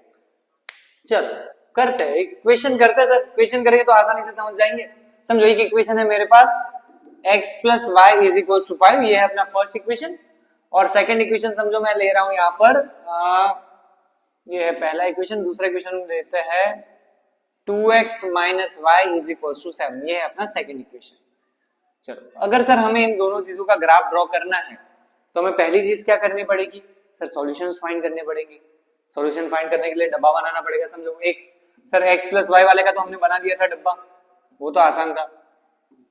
समझो ये x है, ये y है, x plus y equal to 5 के लिए समझो पहले मैं अगर x की वैल्यू 0 लेता हूं, समझो अगर हम x की वैल्यू 0 लेते हैं तो क्या बनेगा sir, 0 plus y is equal to 5। 0 हो या ना हो क्या फर्क पड़ेगा, तो यानी कि sir y is equal to क्या मिलेगा, 5। अब उल्टा करते हैं सर, पहले x 0 लिया, अब क्या 0 लेते हैं, y 0 लेते हैं। समझो y की वैल्यू 0 है तो x 5 मिल जाएगा सर, आसान है। दूसरा कोई रैंडम वैल्यू ले लो, x इज इक्वल टू समझो अगर हम 1 ले तो 1 plus y is equal to 5, plus 1 सामने जाएगा तो माइनस हो जाएगा, 5 माइनस 1 क्या हो गया, 4। चलो इस वाले के लिए मैं आपको कराता हूं, क्या है हमारे पास equation 2x minus Y is equal to 7। चलो समझो अगर मैं सबसे पहले 7 के बदले कुछ आसान सा लेते हैं, क्या लेते हैं, 6 लेते हैं भाई, तो क्या वैल्यूज थोड़ी अकॉर्डिंगली सेट हो जाए, आपको प्रॉब्लम ना। चलो समझो यहां पर हम अज्यूम करते हैं y की value, let y is equal to, पहले हम लेते हैं 0। चलो अगर समझो y इज इक्वल टू 0 है तो क्या मिलेगा sir, 2x minus 0 is equal to 6, so 2x is equals to 6 and therefore x is equals to 3। तो सर सॉल्यूशन क्या होगा, 3,0 लिख सकता है, बिल्कुल सर। चलो आगे हम y की वैल्यू लेते हैं 2 लेते सर, इवन नंबर ही लेते हैं क्योंकि हमें 2 से डिवाइड करना है, तो उतना अपना कॉमन सेंस चलना चाहिए कि इवन नंबर्स के फॉर्म में लेंगे तो ज्यादा इजी रहेगा। तो ये होगा 2x minus 2 is equal to 6, 2x is equal to क्या हो जाएगा सर, 8 हो जाएगा, और x इज इक्वल टू क्या मिलेगा, 4। तो सॉल्यूशन पॉइंट होगा 4,2। चलो आखिरी सर एक बार हमने y 0 लिया, सर एक बार x 0 लेके बताओ ना क्या होता है। अगर समझो मैं इस इक्वेशन में y की जगह पर x की वैल्यू गलती से पुट कर रहा हूं तो क्या होता है, तो समझो अगर मैं x इज इक्वल टू 0 लेता हूं तो क्या होगा, देखो ध्यान से, let x is equal to 0, तो 2 into 0 minus y is equal to 6, 2 into 0 तो सर 0 ही हो जाएगा, तो 0 minus Y is equal to 6, तो y इज इक्वल टू क्या मिलेगा सर, -6, ऐसी कुछ वैल्यू मिलेगी सर। ये अपना सॉल्यूशन पॉइंट होगा 0, -6, यानी कि इसका अगर हम डब्बा बनाए x, y के लिए, सोचो सर x में, इसमें पहले x की वैल्यू 3 है तो y की वैल्यू 0 है, x की वैल्यू 4 है तो y की वैल्यू 2 है, x की वैल्यू 0 है तो y की वैल्यू है -6, यानी कि सर ग्राफ हमें बहुत लंबा चौड़ा बनाना पड़ेगा। हाँ है ना सर, y पे -6 तक जाना है और y पर हमें 5 तक भी जाना है। चलो ये बन गई बड़ी सी लाइन, ये भी बन गई बड़ी सी लाइन, टेढ़ा मेढ़ा ग्राफ बनेगा भैया, समझ लियो, थोड़ा बहुत चला लियो। ये है हमारा x, ये है हमारा y, यहाँ पर होता है x डैश, ये होता है y डैश, यहाँ पर होता है 1 2 3 4 5 6, ये हो जाएगा -1 -2 -3 -4 -5 -6, ऊपर जाएंगे तो आएगा 1 2 3 4 5 6, नीचे -1 -2 -3 -4 -5 -6। चलो सबसे पहले इक्वेशन की बात करते हैं। x पर 0 है तो y पर 5 है, x पर 0 y पर 5, सर ये वाला पॉइंट होगा, x पर 5 है y पर 0 ये वाला पॉइंट होगा, और आखिरी क्या है 1, 4, x पर 1 है और y पर 4 है, सर ये वाला पॉइंट होगा। अब अगर हम इसको ग्राफिकली ड्रॉ करें तो ऐसा सर कुछ होगा, मतलब समझो मान लो कि ऐसा स्ट्रेट लाइन पास होगा, ठीक है, 5, 0 और 0, 5। चलो सेम चीज इसकी बात करते हैं। x पर 3 है, y पर 0 है, सर y पर है ही नहीं, ये वाला पॉइंट होगा। फिर क्या है, x पर 4 है तो y पर 2 है, x पर 4 है y पर 2 है, सर +2 ऊपर जाएगा, 2 2 2 2 2 2 जाएगा। चलो यहां पर होगा सर। चलो उसके बाद क्या है हमारे पास 0, -6, सर x पर 0 है और y पर है -6, ये वाला पॉइंट। अब अगर हम इन सारे पॉइंट्स को ज्वाइन करेंगे सर ऐसा एक लाइन सेगमेंट बनेगा, है ना। अब ये वाला जो पॉइंट होगा सर कितने पॉइंट पे इंटरसेक्ट कर रहा है, 1 पॉइंट इंटरसेक्टिंग लाइन मिलती है, और ये जो भी पॉइंट पे इंटरसेक्ट कर रहा है अपना ग्राफ, ये इन दोनों का कॉमन सॉल्यूशन पॉइंट माना जा सकता है। अगर आप एग्जैक्ट ग्राफ पेपर पे ड्रॉ करोगे तो आपको इसकी वैल्यू एग्जैक्टली मिल जाएगी कि भाई क्या होने वाली है, ठीक है। समझो एक का 3 2 है, इसमें 3 2 सेट होगा, नहीं उसमें 3 2 सेट नहीं होगा, वो अकॉर्डिंगली मिलेगी, वो आपको ढूंढनी पड़ेगी, ठीक है। तो अगर आप ग्राफ पेपर पे प्रॉपर ग्राफ बना के ड्रॉ करते हो तो आपको एग्जैक्टली उसका सॉल्यूशन पॉइंट मिल सकता है कि क्या वैल्यूज ऐसी होगी कि जिसके लिए अपने को आंसर कैसा मिले, सेम मिले, दोनों ही इक्वेशन का ग्राफ हमें कैसा मिले, सेम मिले, ठीक है भाई। चलो आगे बढ़ते हैं, ये थी ग्राफिकल मेथड। आगे हमारे पास नेक्स्ट मेथड, ग्राफिकल मेथड का ज्यादा यूज हम नहीं करते हैं, क्यों, क्योंकि सर बहुत लेंथी मेथड होती है, बोर्ड में भी बहुत कम क्वेश्चंस उसके ग्राफिकल मेथड के पूछे जाते हैं कि भाई जिसमें आपको पूछा हो ग्राफ ड्रॉ करने हैं, ठीक है, तो उसका टेंशन कम लेना। ग्राफिकल मेथड में अगर आपको ग्राफ ड्रॉ करना आता है तो वैल्यूज ही फाइंड करनी है और फिर अंदर पुट करना है ग्राफ में, ठीक है। मेन जो मेथड है ये दो है, पहली है सब्स्टिट्यूशन और दूसरी है एलिमिनेशन। तो मैं यहाँ पर आपको दोनों मेथड का ओवरव्यू दे रहा हूँ कि भाई कैसे क्वेश्चन सॉल्व करना है। एक क्वेश्चन अपन सॉल्व करेंगे और उसके बाद अपन स्टार्ट करने वाले हैं वर्ड प्रॉब्लम्स के बारे में, ठीक है। चलो तो सबसे पहले हम स्टार्ट करते हैं सब्स्टिट्यूशन। सब्स्टिट्यूशन का मतलब क्या होता है सर, सब्स्टिट्यूशन का मतलब होगा एक बंदा जाएगा और उसकी जगह दूसरा बंदा आएगा, है ना। हमने फुटबॉल में देखा है सर, सब्स्टिट्यूट करते हैं, वैसे पार्टियां लेकर खड़े रहते हैं, आ जाएगा ये प्लेयर आ जाएगा। कबड्डी में सब्स्टिट्यूशन होता है, फिर क्रिकेट में अपना इंपैक्ट प्लेयर होता है। तो हमारे पास भी सर दो वेरिएबल है, एक एक्स और एक वाई है, तो या तो एक्स की जगह पर आप वाई को घुसेड़ दो खेलने के लिए, या तो वाई की जगह पर एक्स को घुसेड़ दो। अब ये कैसे सॉल्व करेंगे समझो, अपन एक इक्वेशन लेके करते हैं। समझो यहाँ पर मेरे पास एक इक्वेशन है 2x - y = 3, ये पहला इक्वेशन है, और मैं आपको एक फ्रैक्शन वाला क्वेश्चन भी ले लेते हैं साथ में। तो x + 5/3y = 4, समझो ये दूसरा इक्वेशन। सर ये बड़ा अजीबोगरीब इक्वेशन नहीं है, फ्रैक्शन में है, नहीं चलेगा सर, फ्रैक्शन वाला इक्वेशन ही नहीं चलेगा। तो क्या करें, उड़ा दो, एलसीएम ले लो, 3 इधर मल्टीप्लाई हो जाएगा, बिल्कुल सर। 3 × x क्या हो जाएगा, 3x + 5y / 3 = 4। एलसीएम लेना आना चाहिए इस एज ग्रुप के बच्चों को। 3 जाएगा भैया सामने, तो क्या बनेगा 3x plus 5y is equals to 4 थोड़ी होगा सर, ये होगा 3 4 जा 12। हाँ सर, तो अभी इक्वेशन सॉल्व करना आसान होगा। तो पहला काम क्या होगा, इक्वेशन सिंपल फॉर्म में होना चाहिए, ना कोई फ्रैक्शन चाहिए अपने को, ना कोई पॉइंट चाहिए, ठीक है, ऐसे इक्वेशंस होने चाहिए नहीं। अब बात करते हैं सब्स्टिट्यूशन की। अब सब्स्टिट्यूशन का मतलब क्या होता है, या तो हमें x की वैल्यू फाइंड करनी है या तो y की। देखो पहला स्टेप क्या होगा, step number 1, find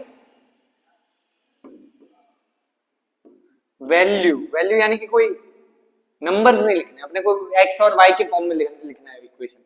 find value of any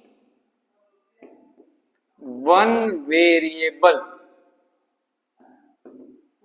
from any one equation. क्या बोला भैया, दो में से कोई भी एक इक्वेशन में से कोई भी एक वेरिएबल की वैल्यू निकालनी है, या तो x की या तो y की। सर कौन सा इक्वेशन, जो आपकी मर्जी, कौन सा वेरिएबल, जो आपकी मर्जी। आपकी मर्जी वाला चैप्टर है तो वो पता होना चाहिए। जो इक्वेशन आपको इजी लगता है, क्या सर ये मैं इजीली सॉल्व कर दूंगा, वो वाला इक्वेशन ऑलवेज सिलेक्ट करने का, जिसमें आपको कॉन्फिडेंट फील होगा, हाँ सर अगर ये वाला इक्वेशन होगा तो मैं इजीली सॉल्व कर दूंगा, ठीक है। तो हमारा पहला काम क्या होगा, दोनों में से कोई भी एक इक्वेशन सिलेक्ट करेंगे।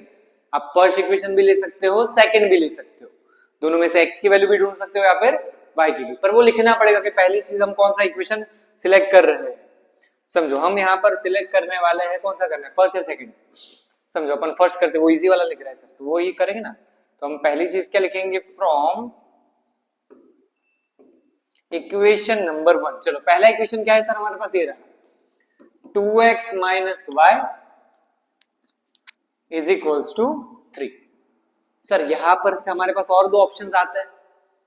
कौन से दो ऑप्शंस, x पसंद है y पसंद है, बार बार ये पूछेगा आपको किसकी तरफ आगे बढ़ना है, x की तरफ आगे बढ़ना है या y की तरफ, आपकी मर्जी है, ठीक है। बोलो किस पे आगे बढ़ना है, आप तो कहां से बोलोगे, मैं ही बोल देता हूं भैया, हमको पसंद है x। समझो हम x की तरफ आगे बढ़ना चाहते हैं, तो x को छोड़ के मतलब x के अलावा, x को अकेले में कर दो, x को अकेला कर दो, एकदम अपनी तरफ खींच लो, उसको LHS में खींच लो।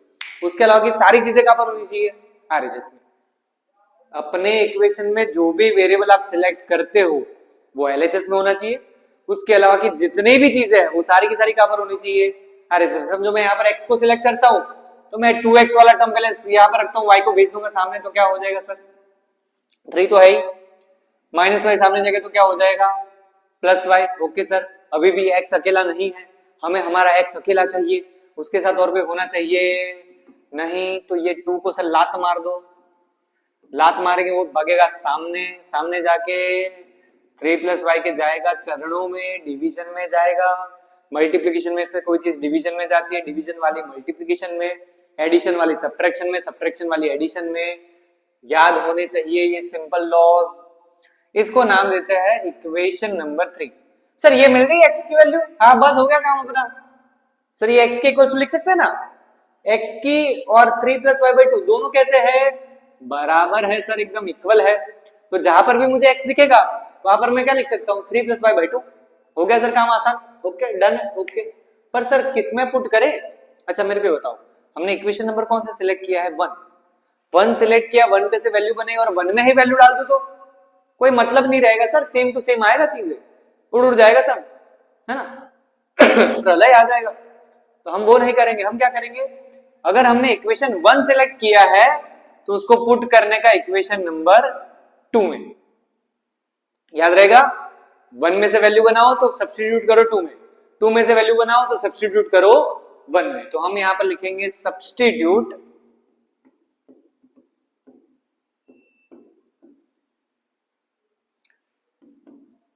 value of that variable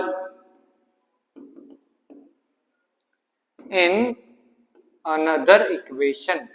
another यानी कि दो इक्वेशन है आपके पास, हमारे पास सर x की वैल्यू मिली तो हम क्या लिखेंगे, substitute x is equals to 3 plus y by 2 in equation number 2।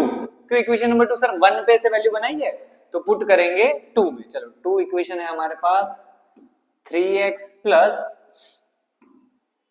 5y is equals to 12। तो ये हो जाएगा 3x की जगह पर हमें क्या रखना है सर 3 प्लस वाई बाई 2 रखना है plus 5y is equals to 12। बाकी सारी चीजें एज इट इज रहेगी। क्या किया सर जो x की वैल्यू मिली उसको x की जगह पर पुट कर दिया।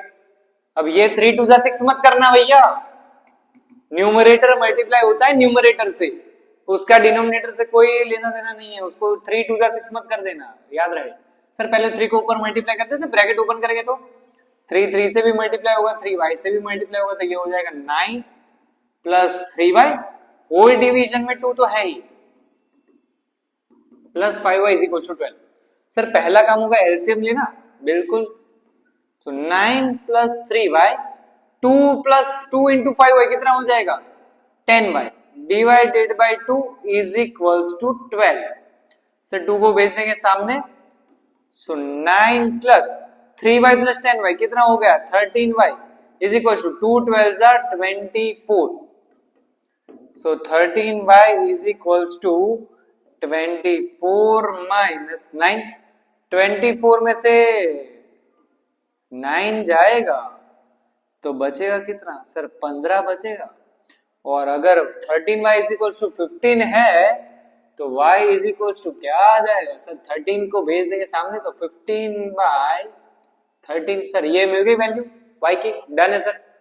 इस y की वैल्यू को आप इक्वेशन 1 में भी रख सकते हो, 2 में भी रख सकते हो, 3 में भी रख सकते हो, जहां पर आपकी मर्जी। समझो अपन इसको पुट करते हैं, substitute y is equals to 15 by 13 in equation number 3। हम ऑलवेज थर्ड में सब्स्टिट्यूट करेंगे तो x इज इक्वल्स टू क्या मिलेगा 3 plus 15 by 13 divided by 2। Sir पहले एलसीएम ले लेंगे तो x इज इक्वल्स टू क्या मिलेगा 13 3 जा 39 प्लस 15 डिवीजन में 13 उसके भी डिवीजन में 2। So x is equal to 39 plus 15। Sir कितना हो जाएगा 39 प्लस 15 ये हो जाएगा सर 54। ये 13 जाएगा सर डिवीजन में तो 13 इंटू 2 27 टू 54 होता है।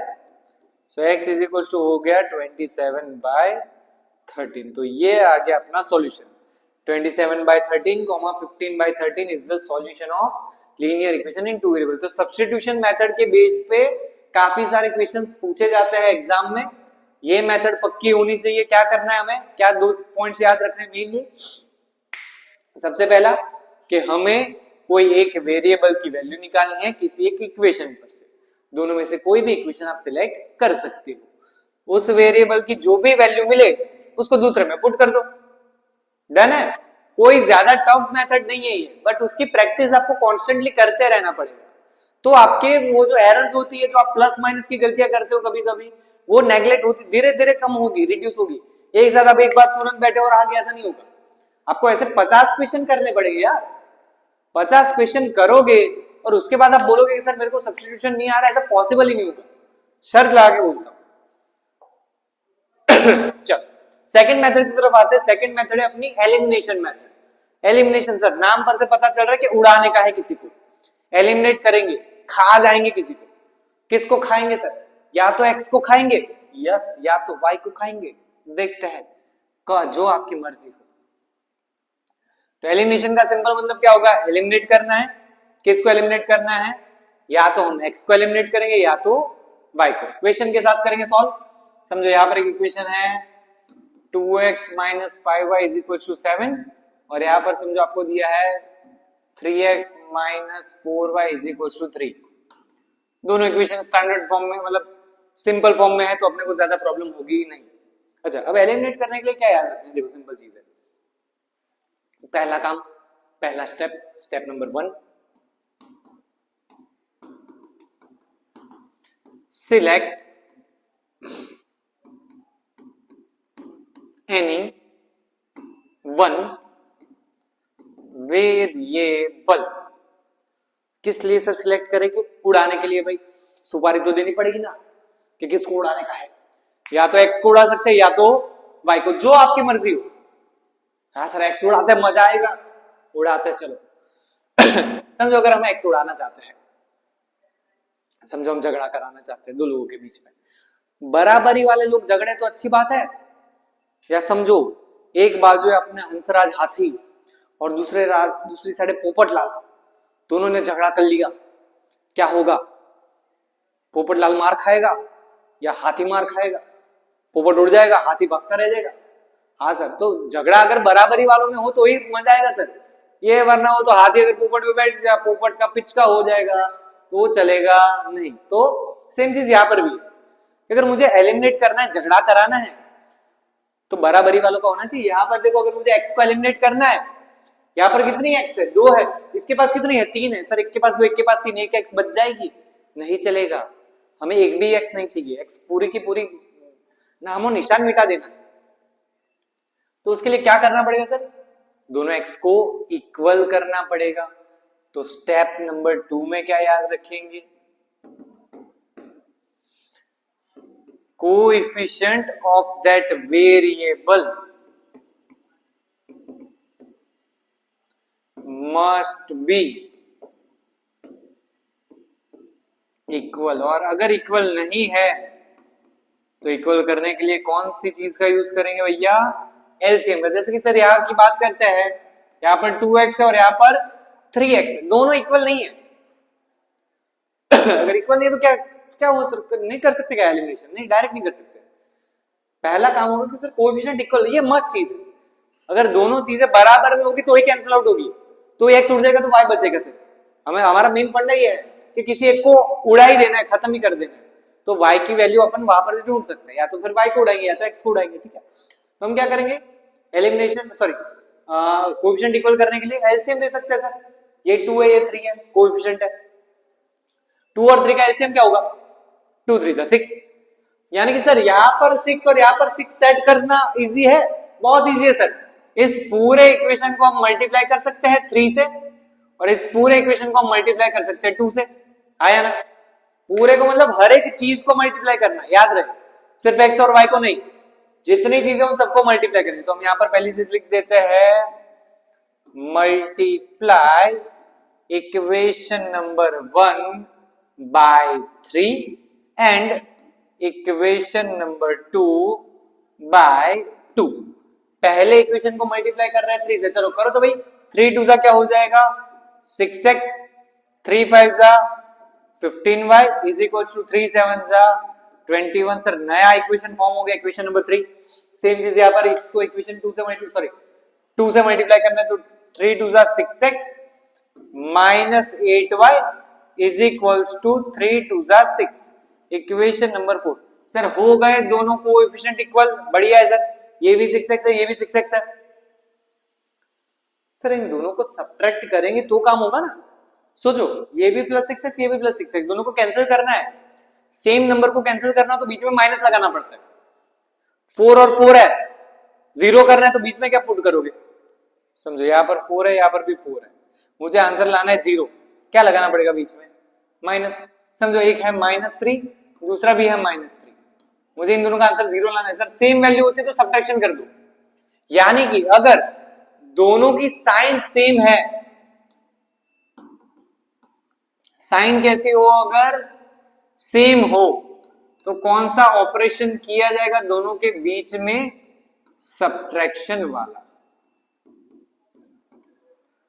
याद रहेगा भाई कि हमारे पास जो भी दो वेरिएबल है, अगर उनकी साइन सेम है तो क्या कर देंगे? दोनों का सब्ट्रैक्शन। और अगर सर अपोजिट साइन हुई तो, अपोजिट यानी कि डिफरेंट, तो अपोजिट साइन के लिए अपन करेंगे एडिशन। आसान चीज है सर, समझो -4 और +4, इन दोनों का आंसर 0 करना है तो सर प्लस ही करेंगे, आंसर क्या हो जाएगा? 0 हो जाएगा सर। तो हम यहाँ पर क्या लिखेंगे? और ये सब्ट्रैक्शन करते टाइम बड़ा ध्यान रखना है, सब्ट्रैक्शन ज्यादा इंपॉर्टेंट है, एडिशन इजी है, ठीक है। तो अगर समझो हम दोनों इक्वेशन को सब्ट्रैक्ट कर रहे हैं, 16x - 15y = 21 और 6x - 8y = 6। अगर सर सब्ट्रैक्शन करना, याद करो 8 में पढ़े थे सर, सब्ट्रैक्शन करते टाइम नीचे वाले नंबर्स की साइन उलट देते हैं। प्लस होता है तो माइनस हो जाता है, माइनस होता है तो प्लस। तो अगर ये +6x है तो वो क्या हो जाएगा? माइनस। ये माइनस है तो प्लस, ये प्लस है तो ऐसा नहीं कर रहा हम माइनस इंटू माइनस प्लस, वो गलत हो जाएगा। नीचे वालों का साइन उलट देना है, प्लस हो तो माइनस, माइनस हो तो प्लस। 6x में से 6x उड़ गया सर, बात खत्म। -15y प्लस 8y, भैया समझो, समझ ना आए रफ में लिखो -15, ये वाली साइन भूल जानी है, गई वो, बात खत्म, रात गई बात गई, नई साइन आ गई, कौन सी, प्लस। तो -15 प्लस 8 साइड में कर देते सर, -15 प्लस 8, आंसर आएगा -7y। 21 माइनस 6, 21 में से 6 जाएगा, कितना बचेगा सर, 15 बचेगा। So y is equals to -15/7। Clear है भाई? सर y की वैल्यू मिली, x किधर गया? अरे भाई x भी तो आसान है, ये रहा पहला इक्वेशन, इसमें पुट कर दो वैल्यू, क्या मिली हमें, y की वैल्यू क्या मिली, -15/7 मिली, तो y की जगह पर -15/7 वैल्यू पुट करके आंसर निकाल लो।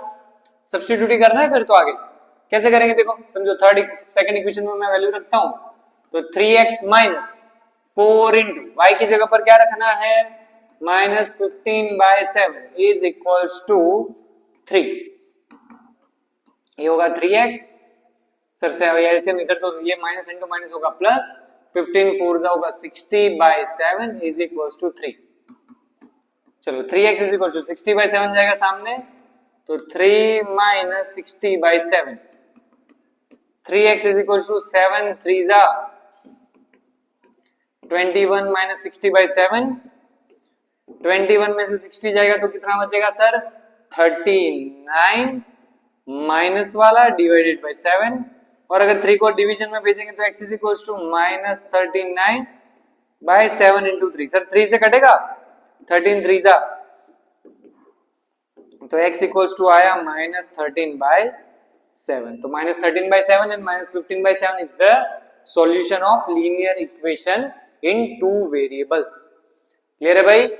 डन है। चलो एलिमिनेशन मेथड सर अपना कंप्लीट हो चुका है, आगे हम स्टार्ट करते हैं।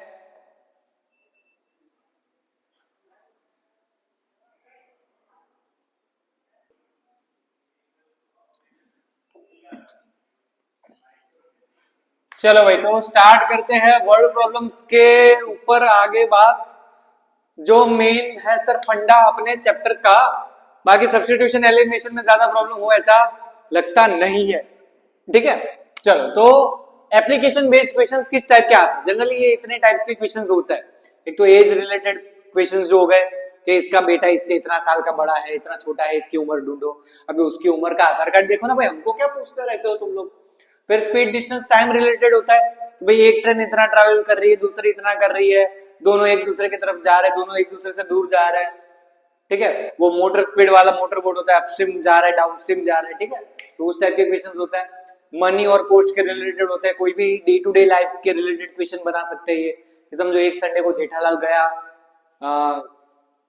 2 किलो जलेबी और 5 किलो फाफड़ा लेके आया, इतना खर्चा हुआ। दूसरे संडे गया, उस दिन 3 किलो फाफड़ा और 2 किलो जलेबी लाया, उसका खर्चा इतना हुआ, तो फाफड़ा और जलेबी की प्राइस ढूंढो, ठीक है। या फिर आप वो बैट बॉल वाला क्वेश्चन है, या फिर समझो संतरे और मौसम्बी वाला क्वेश्चन हो सकता है, एप्पल और मैंगो वाला हो सकता है, ठीक है। कोई भी दो मटेरियलिस्टिक चीजों के लिए होगा कि एक की प्राइस इतनी है, दूसरे की प्राइस इतनी है, कंटिन्यूस सॉरी दोनों चीजों को कंबाइन करके वैल्यूज फाइंड करो, ठीक है। लैंडिंग लाइब्रेरी वाला क्वेश्चन है अपने टेक्स्ट बुक में। फिर वो दूसरे को मीना बैंक में गई है, वो वाला क्वेश्चन है। फिर फ्रैक्शन है, फ्रैक्शन वाला क्वेश्चन इजी होता है, फ्रैक्शन सिंपल होता है sir, x by y form होता है। हाँ, उसमें जो नंबर वो इंटरचेंज वाला क्वेश्चन है वो टफ होता है, उसका भी बड़ा सिंपल तरीका वो आज अपन समझ जाएंगे, ठीक है। और लास्ट है जियोमेट्री बेस्ड, जिसमें रेक्टेंगल दिया हो या फिर क्वाड्रिलेटरल दिया हो, एंगल्स के रिलेटेड हो, ठीक है। तो इतने टाइप के क्वेश्चंस है इसमें सर। वन शॉट रिवीजन है, तो मैं आपको सारी मेथड्स एक बार रिप्रेजेंट कर रहा हूं। अगर आपको कोई वर्ड प्रॉब्लम के रिलेटेड डाउट है, अब ये जो मैंने क्वेश्चंस लिए हैं इसमें काफी सारे क्वेश्चंस अपने बच्चों के सजेशंस हैं, ठीक है। एक विहान ने मेरे को सजेशन दिया हुआ है, फिर एक और बच्चे ने मेरे को बोला था कि सर ये वाला क्वेश्चन मेरे को नहीं आ रहा तो आप समझाओ, उसको व्हाट्सएप पे भेज दिया था, तो वो वाला क्वेश्चन एक हमने इंक्लूड किया है, ठीक है। तो हाँ, खुशी करके एक लड़की थी, उसने हमको ये क्वेश्चन सजेस्ट किया, जो पहला क्वेश्चन है शायद वही है, देखो सबसे पहला क्वेश्चन वही क्वेश्चन है, क्या बोला गया है देखो तो, the age of the father is twice the sum of the ages of his two children. Age related question के लिए हमें पहली चीज ये याद रखनी है कि जो भी दो इंसान हो दोनों की प्रेजेंट एज अज्यूम करनी, हाल फिलहाल की। और जनरली इस क्वेश्चंस में ऐसा होता है कि खुद को उस जगह पर रख के सोचने का, तो आपको ज्यादा इजीली समझ आएगा। ठीक है, कि समझो अभी की जो एज है, समझो आप बाप बन गए अभी से, तो अभी की आपकी जो एज है वो आपके दो बच्चों से इतने साल ज्यादा है या फिर इतना गुना है। ठीक है, तो हम यहाँ पर पहले सर जब भी दो इंसान होते हैं दो वेरिएबल्स होते हैं, एक को अज्यूम करेंगे एक्स, दूसरे को अज्यूम करेंगे वाई। क्या दिया, अच्छा दूसरी चीज हाल फिलहाल की एज कितनी है, उसके अकॉर्डिंगली सर पहले की एज और बाद की एज, उन दोनों का डिफरेंस पता होना चाहिए। समझो प्रेजेंट एज अगर मैं एक्स और वाई अज्यूम करता हूं, अभी की एज आप खुद की अज्यूम करो, खुद के बारे में सोचो, अभी आपकी एज कितनी है, सर 15 साल है, समझो मेरी 26 साल है। आज से 10 साल पहले मेरी एज कितनी होगी, 16। हाँ बिल्कुल, 10 साल अगर पहले की बात है, पास्ट की बात है, तो सर एज डिक्रीज होती जाएगी।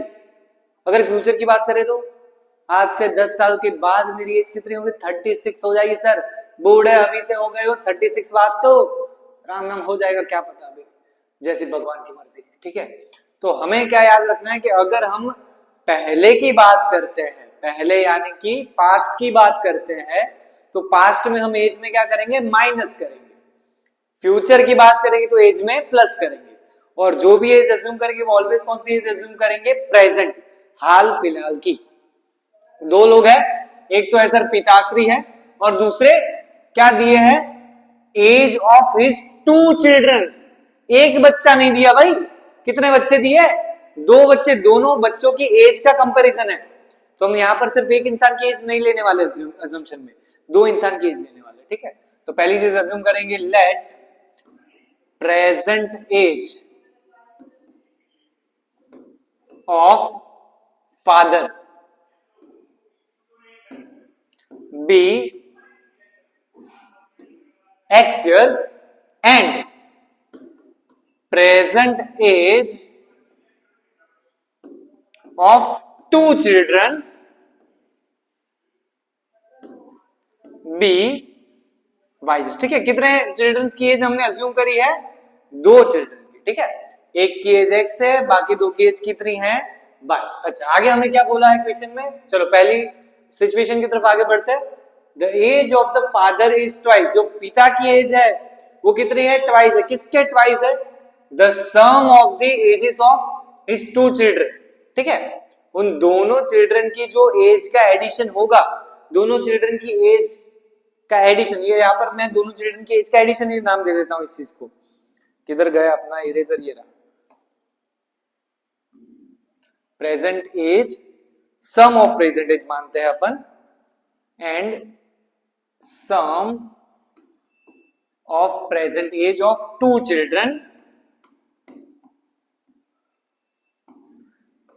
बी वाई इयर्स, के दोनों की एज का जो कॉम्बिनेशन है, टोटल जो है वो कितना अज्यूम किया है मैंने, y।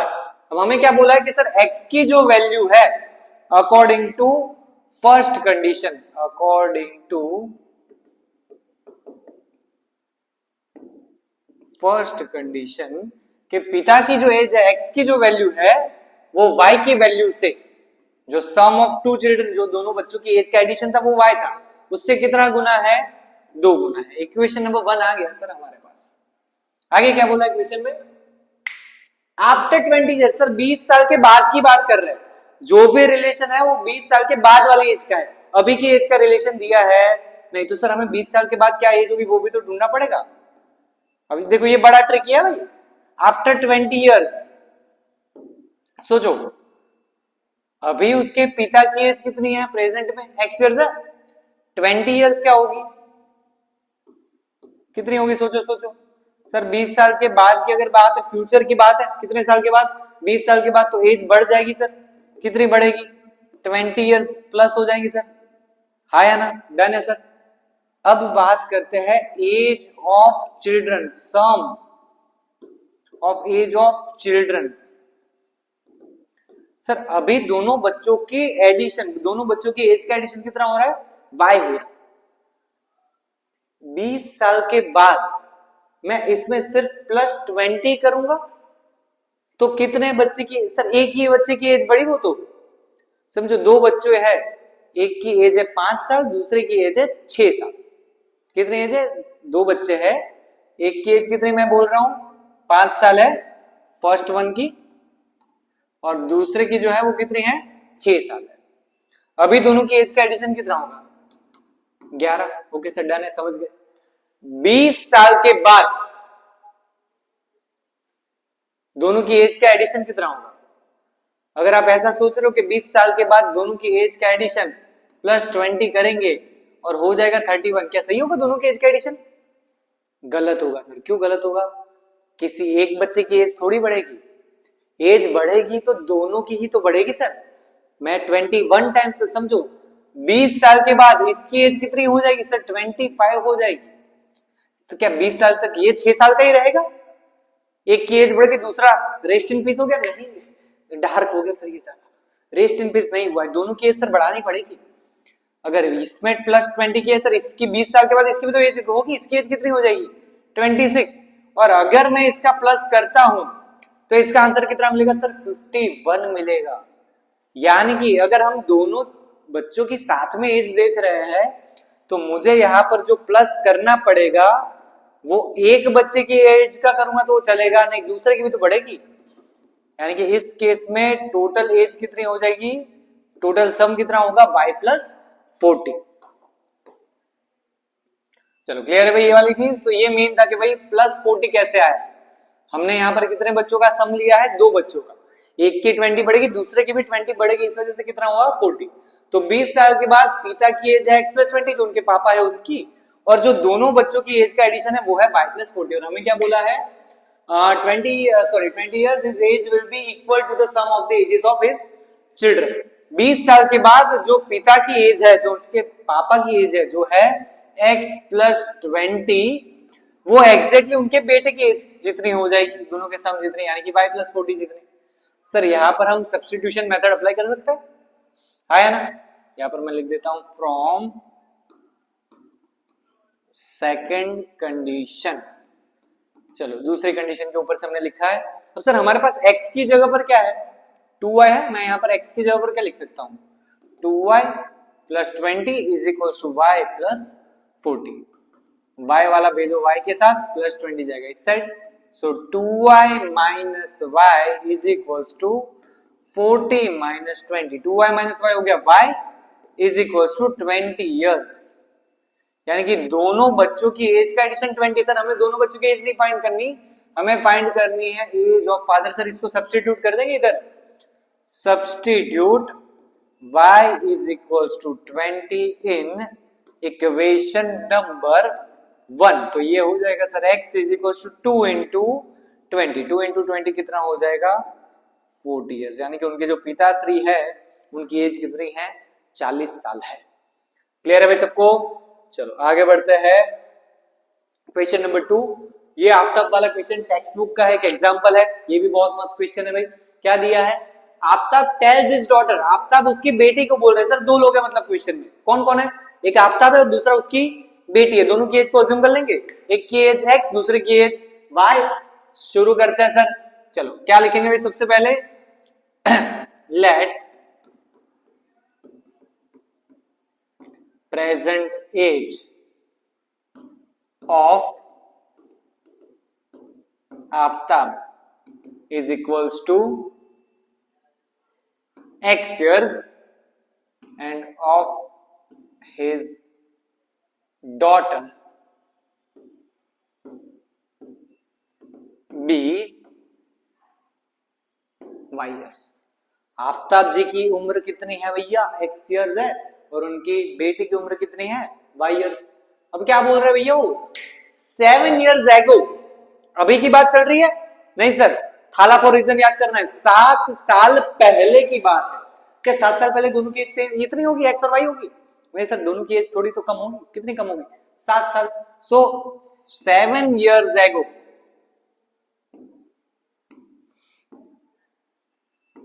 As of Aftab, sir अभी x है 7 साल पहले पहले की बात है तो क्या करेंगे, माइनस x माइनस 7 ईयर्स हो जाएगी।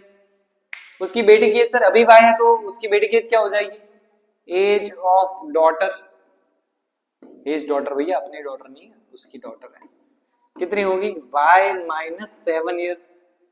चलो डन है सर, इतनी चीज हो गई। 7 साल पहले वाली दोनों की एज में उसका रिलेशन क्या दिया है, 7 ईयर्स एगो आफ्ताब बोल रही है I was 7 times as old as you were then, कि मेरी जो एज है आई वॉज, मैं कितना था 7 टाइम्स था, मेरी एज 7 टाइम्स थी, किसके कंपेरेटिवली 7 टाइम्स थी, तुम्हारी एज के कंपेरेटिवली।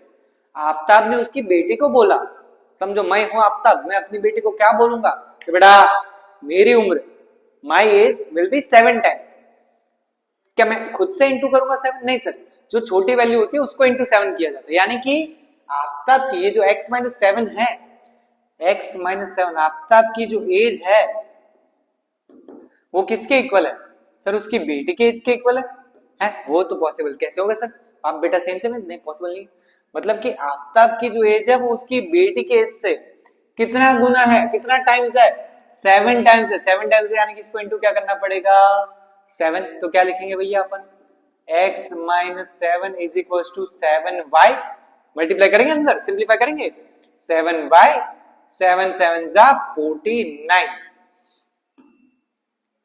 तो सर ये बनेगा हमारे पास, अगर हम y और x को इकट्ठा कर दे, x प्लस 7y जाएगा सामने तो क्या हो जाएगा minus 7y is equals to, minus 7 जा रहा है सर इस साइड तो माइनस 49 तो अपनी जगह पे हिलेगा नहीं सर, वो माइनस ही रहेगा, ये माइनस 7 सामने जा रहा है तो वो क्या हो जाएगा प्लस 7, तो यहाँ पर हमें मिलेगा x minus 7y is equals to minus 42, equation number 1। पहला इक्वेशन बन गया, इक्वेशन बना के देगा भाई मैं आपको, एलिमिनेट सब्स्टिट्यूट करना आपको सीखना पड़ेगा, इक्वेशन सॉल्व करना तो आपको आ जाएगा, ठीक है। मेन चीज है कि भाई सर इक्वेशन कैसे फॉर्म हो रहा है। चलो आगे क्या बोल रखा है after 3 years, also 3 years from now, आज से 3 साल के बाद की बात कर रहे हैं सर, यानी कि आफ्टर 3 years।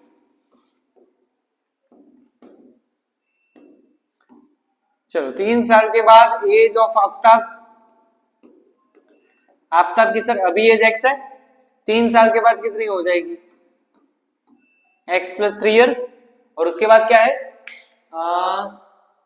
आई शॉल बी, सॉरी उसकी बेटी की एज सर फाइंड करनी पड़ेगी ना, age of daughter, age daughter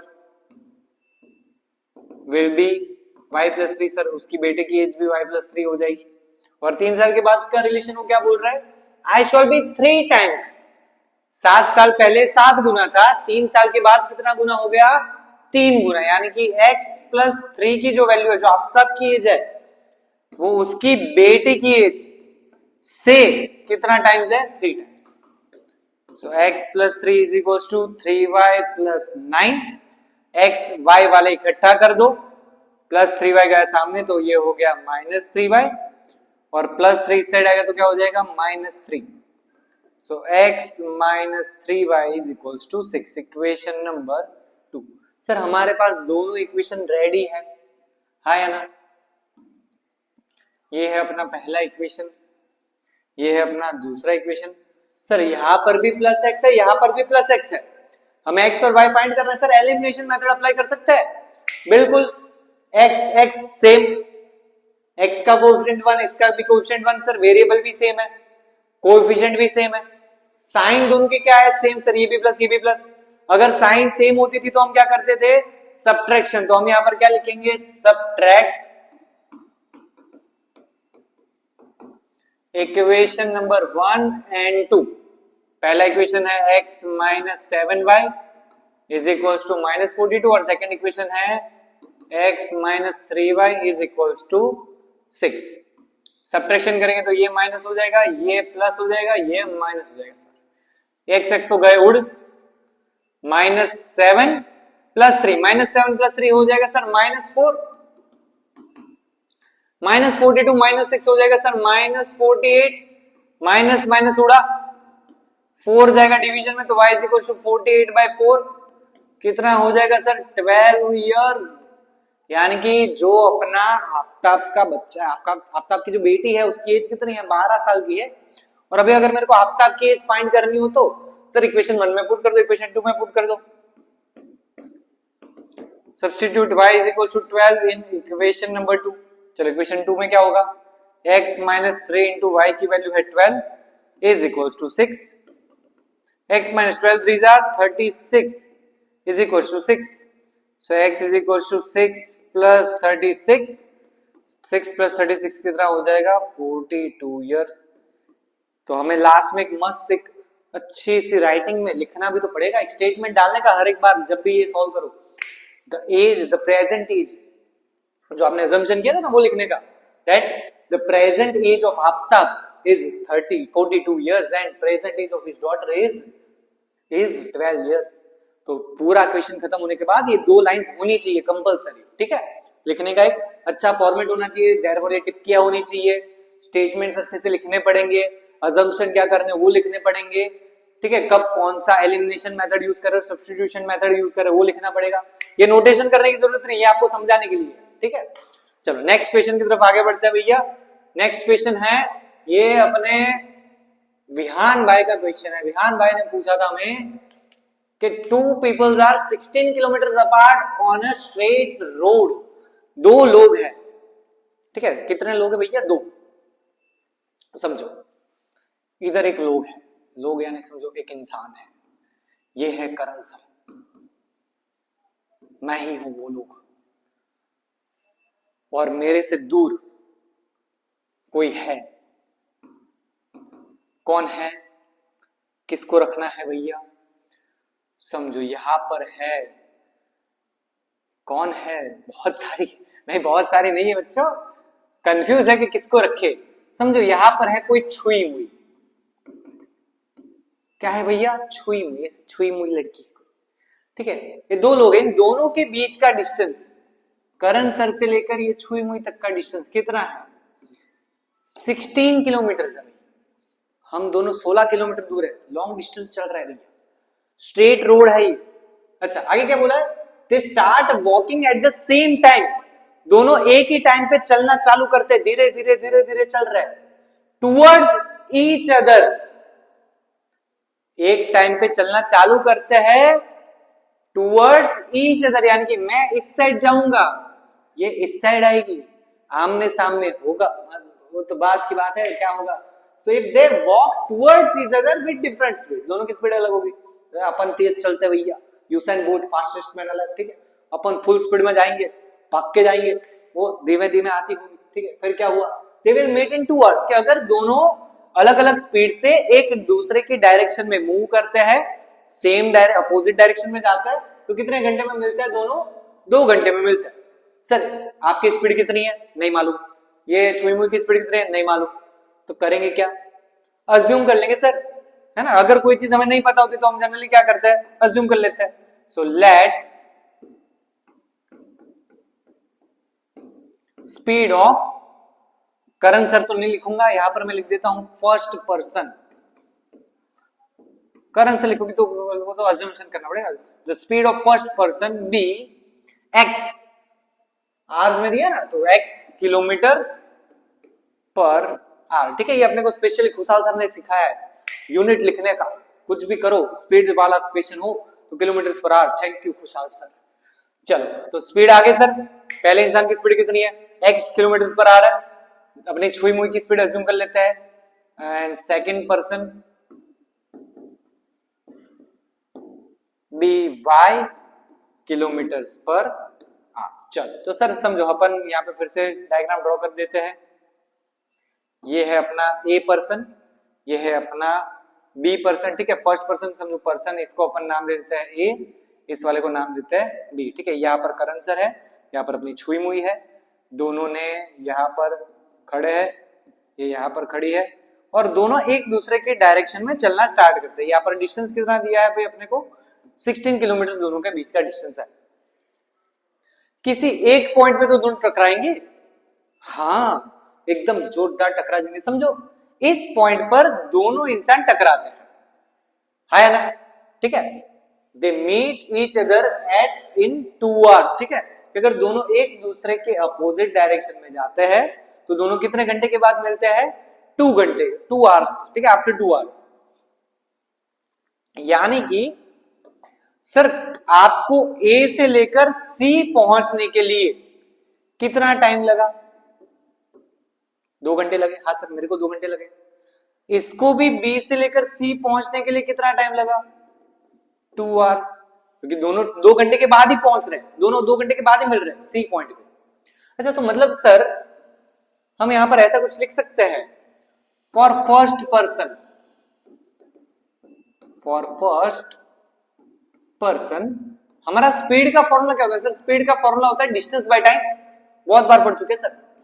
पहले इंसान की स्पीड हमने कितनी अज्यूम करी है? x, तो स्पीड आ गई x। अच्छा सर उसने डिस्टेंस कितना ट्रैवल किया? 16? नहीं सर मालूम नहीं है। वो ए पॉइंट पे था, ए से वो कहां तक पहुंचा? सी पर। तो क्या मैं ऐसा लिख सकता हूं कि ए सी जितना डिस्टेंस उसने कवर किया है? डन है सर, ए से लेकर सी जितना डिस्टेंस कवर कर लिया। कितना टाइम लगा उसको? 2 घंटे जितना, तो डिवाइडेड बाय 2। अगर मैं 2 को भेज दूं सामने तो ए सी इज इक्वल टू क्या हो जाएगा? 2x, और सर 2x क्या होगा? किलोमीटर होगा। इतना डिस्टेंस उसने ट्रैवल किया। ये हुआ पहले इंसान के लिए।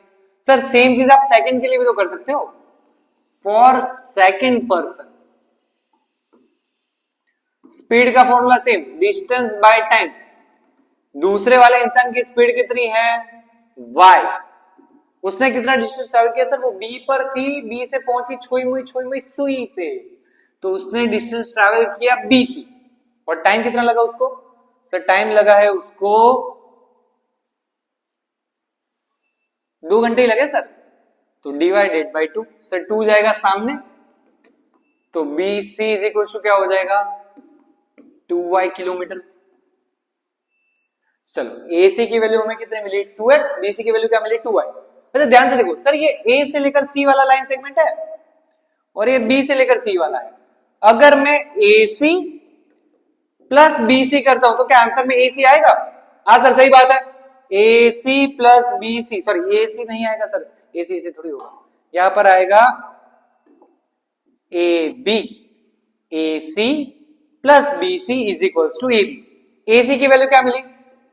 2x, bc की वैल्यू क्या मिली? 2y। और a से लेकर b, सर ये दोनों के बीच का डिस्टेंस कितना था? कितना था? कितना था? 16 इक्वल्स टू 16। सारे नंबर 2 से डिविजिबल है, सबको 2 से डिवाइड कर दो भैया, तो क्या बचेगा? x plus y is equals to 8। Equation number 1, divide by 2 on both sides. चलो सर पहली सिचुएशन तो क्लियर है कि जिसमें दोनों एक दूसरे की तरफ आगे बढ़ रहे हैं। अब जैसे एक दूसरे की तरफ आगे बढ़ेंगे बात खत्म हो गई सर, हो गया जो होना था वो हो गया। अभी हम आगे बढ़ते हैं, अभी बात खत्म, रात गई बात गई। अभी क्या होगा? Had they walked in the same direction with same speed, कि अगर दोनों सेम डायरेक्शन में आगे बढ़े। सर सेम डायरेक्शन का मतलब क्या होगा? क्या समझो, यहां पर सर ए पॉइंट है, यहां पर बी पॉइंट है, यहां पर अपन खड़े हैं भैया, यहां पर छुई मुई खड़ी है, समझो मैं उसके पीछे भाग रहा हूं, वो आगे भागेगी, सेम डायरेक्शन हुई ना।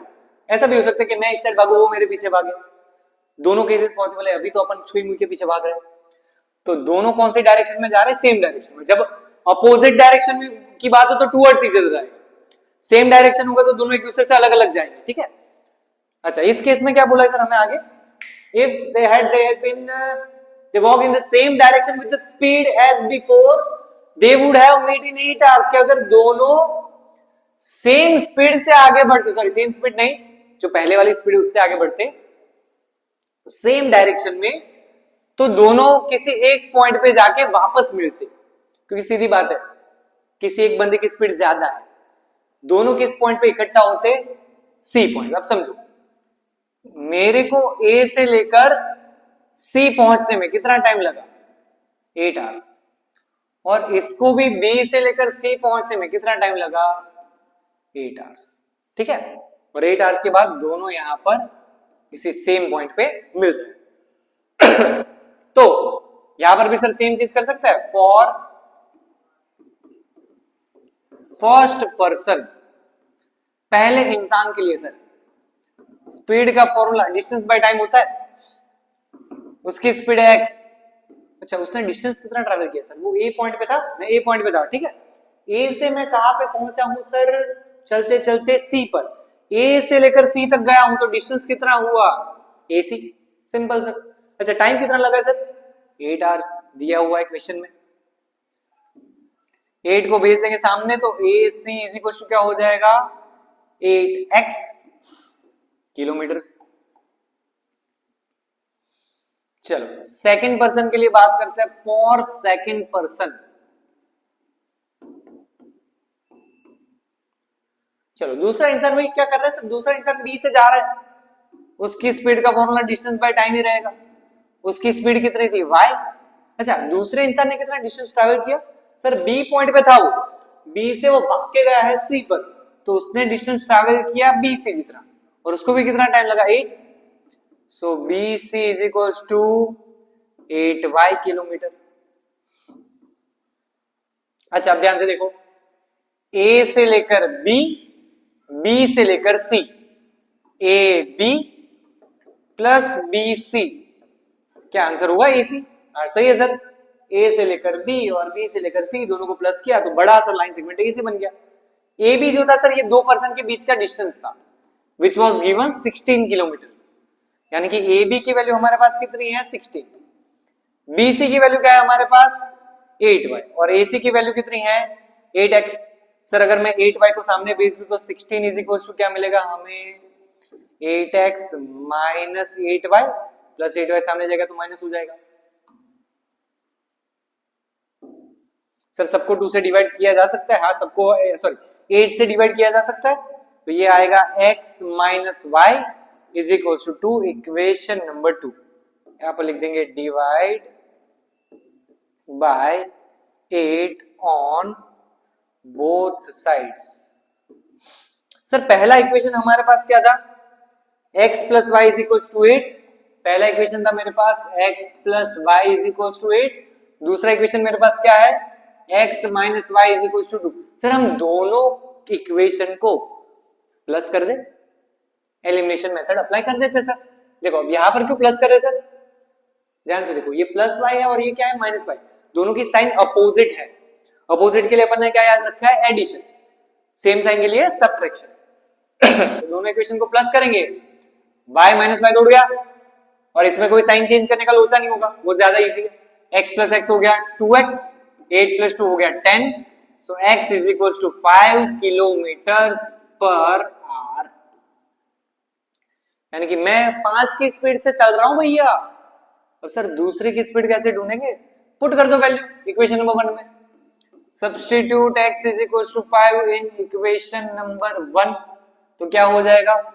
5 plus y is equals to 8, so therefore y is equals to 3 kilometre per our. तो ये जो अपनी छुई मुई है वो 3 की स्पीड से चल रही है, मैं 5 की स्पीड से चल रहा हूँ। क्लियर है भाई? तो ये एक IMP क्वेश्चन है, याद रहे, ये आना चाहिए पक्का। चलो इसके बाद सर ये आसान क्वेश्चन है, मीना वाला। मीना बैंक में गई है। मीना बैंक में क्या डाका डालने गई है? नहीं भाई, मीना को चाहिए पैसे। मीना है लालची, ठीक है। मीना को क्या करना है? देखो ध्यान से, Meena went to bank to withdraw ₹2000। अच्छा, उसके पास सर बैंक में 2000 रुपए है, तो कैशियर उसको कितने पैसे देगा? 2000 ही देगा, 2000 से ज्यादा मिलने वाले हैं नहीं। अच्छा आगे क्या बोला? C asked the cashier to give her 50 rupees and 100 rupees notes only. उसने कैशियर से फरमाइश करके, भैया भैया मेरे को 50 की नोट देना और 100 की, 1000 रुपए वाली नोट नहीं चाहिए, 2000 वाली भी नहीं चाहिए, एक नोट में नहीं चलेगा, छुट्टे पैसे काम चाहिए उसको, ठीक है, बांटने होंगे किसी को। तो उसने क्या बोला? मेरे को 50 रुपए की नोट चाहिए और 100 रुपए की, उसके अलावा कोई रुपीज वाली नोट चाहिए नहीं। अब कैशियर उसको सर 50 की 10 भी दे सकता है, 15 भी दे सकता है, 100 की भी अलग अलग, वो अलग अलग सर नंबर ऑफ नोट्स हो गए, वो अपने को मालूम है नहीं, तो सर अज्यूम्शन करना पड़ेगा वो, तो हम अज्यूम कर लेते हैं। Let number of 50 rupee notes be x and number of 100 rupee notes be y। उसको 50 रुपए के कितने नोट मिले x और 100 रुपए के कितने नोट मिले y। समझो आपके पास 50 रुपए के 3 नोट है तो कितने पैसे हुए 150 रुपया देगा, आया ना? सही है सर। 100 रुपए के अगर आपके पास 5 नोट है तो कितने पैसे हुए 500, आया ना? समझो आपके पास 100 रुपए के 4 नोट है तो कितने पैसे हुए 400। तो जितने भी नोट्स होते हैं अगर उसको मैं अमाउंट से मल्टीप्लाई करूं तो टोटल वैल्यू मिल जाएगी। यहां पर मेरे पास 50 रुपए की कितनी नोट है x, तो 50 रुपए वाला टोटल अमाउंट कितना हुआ 50x बोल सकते हैं। हाँ सर बिल्कुल कि सर 50 रुपए वाली मेरे पास कितने नोट्स है x नंबर ऑफ नोट्स है तो अमाउंट कितना हुआ 50x। 100 रुपए के कितने नोट है y, नंबर ऑफ नोट्स जो है हमारे पास कितने 100 रुपए की y नोट्स है तो अमाउंट कितना हुआ 100y। और अगर इन दोनों चीजों को अगर मैं टोटल करूं तो मीना को कितना पैसे मिले होंगे टोटल, सर 2000 ही मांगे थे उसने तो उसके मिले होंगे 2000। हर एक नंबर 50 से डिविजिबल है, इधर से ऐसा तो 50 कॉमन निकाल लो, वो भी बोल सकता है। 50 कॉमन निकालोगे तो अंदर क्या बचेगा x plus 2y is equal to 2000। So x plus 2y is equal to 2000 divided by 50, 0 0 उड़े, x plus 2y is equal to 200 by 5 कितना हो जाएगा 40, इक्वेशन नंबर 1। चलो क्लियर है भाई इतना, डन सर। आगे क्या बोला है, मीना गॉट 25 नोट्स, मीना को कितनी नोट्स मिली 25, 50 की मिली थी x, 100 की मिली थी y, पर कुल मिला के उसके हाथ में टोटल नंबर ऑफ नोट्स कितने हैं 25 नोट है, यानी कि x 50 रुपए की नोट, y 100 रुपए की नोट का नंबर है। इन दोनों को अगर प्लस करोगे तो आंसर कितना होएगा 25 होएगा सर जी। समझ गए कि x की 50 रुपए की x नोट है, 100 रुपए की y नोट है, टोटल नोट्स कितनी हुई 25। सर दोनों इक्वेशन को एलिमिनेट कर सकते हैं, बिल्कुल। क्या लिखेंगे, सब्ट्रैक्ट इक्वेशन नंबर 1 एंड 2। ये है हमारे पास x plus 2y is equal to 40, ये है हमारे पास x plus y is equal to 25। Subtraction करते टाइम साइन हो जाती है चेंज, x x उड़ गए, डन है सर। 2y में से y जाएगा तो क्या बचेगा y बचेगा सर, 40 में से 25 जाएगा तो क्या बचेगा 15। x की y की वैल्यू आ गई सर, पुट कर दो, substitute y is equal to 15 in equation number 1 sorry 2। So x plus 15 is equals to 25, x is equals to 10। यानी कि देखो एक बार क्रॉस वेरीफाई कर लो, x क्या था सर 50 रुपए की नोट है, 50 रुपए की कितनी नोट्स मिली 10, तो कितने पैसे हुए 500। 100 रुपए की y नोट्स थी, कितने नोट मिली 15, कितने पैसे हुए 1500, टोटल कर लो हो रहे हैं 2000 रुपए, डन है सर। क्लियर है भाई, चलो तो ये था मनी रिलेटेड क्वेश्चन। आगे हमारे पास है डिजिट के रिलेटेड, ये बड़ा इंपॉर्टेंट क्वेश्चन है भाई। चलो पहली चीज, जब भी आपको ऐसा दिखे कि रिवर्स करना है 2 डिजिट नंबर है तो ये जो दो चीजें मैं बताता हूं वो लिख देनी, आंखें बंद करके, होगा ही, वो करना ही पड़ेगा, उसके पास और कोई ऑप्शन है ही नहीं, ठीक है।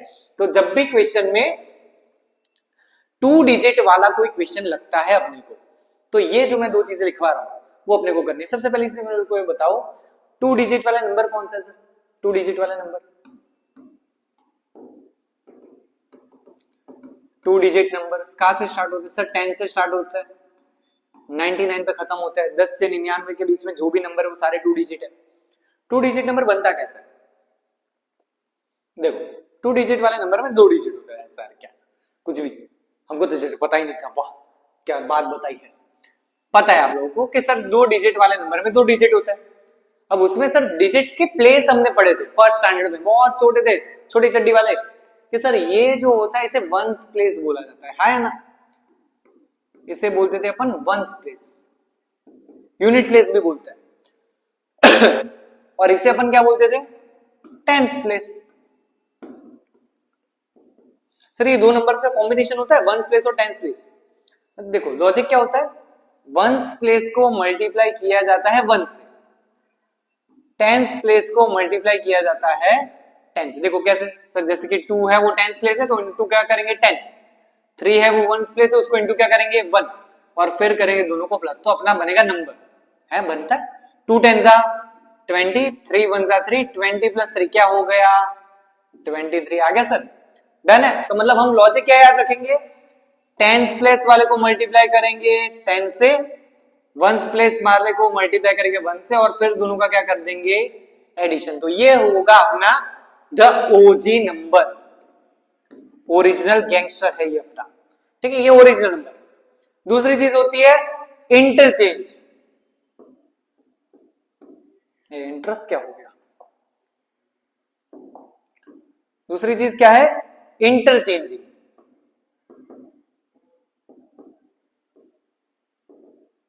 तो सर इंटरचेंजिंग का मतलब क्या होता है, डिजिट्स को आगे पीछे करना।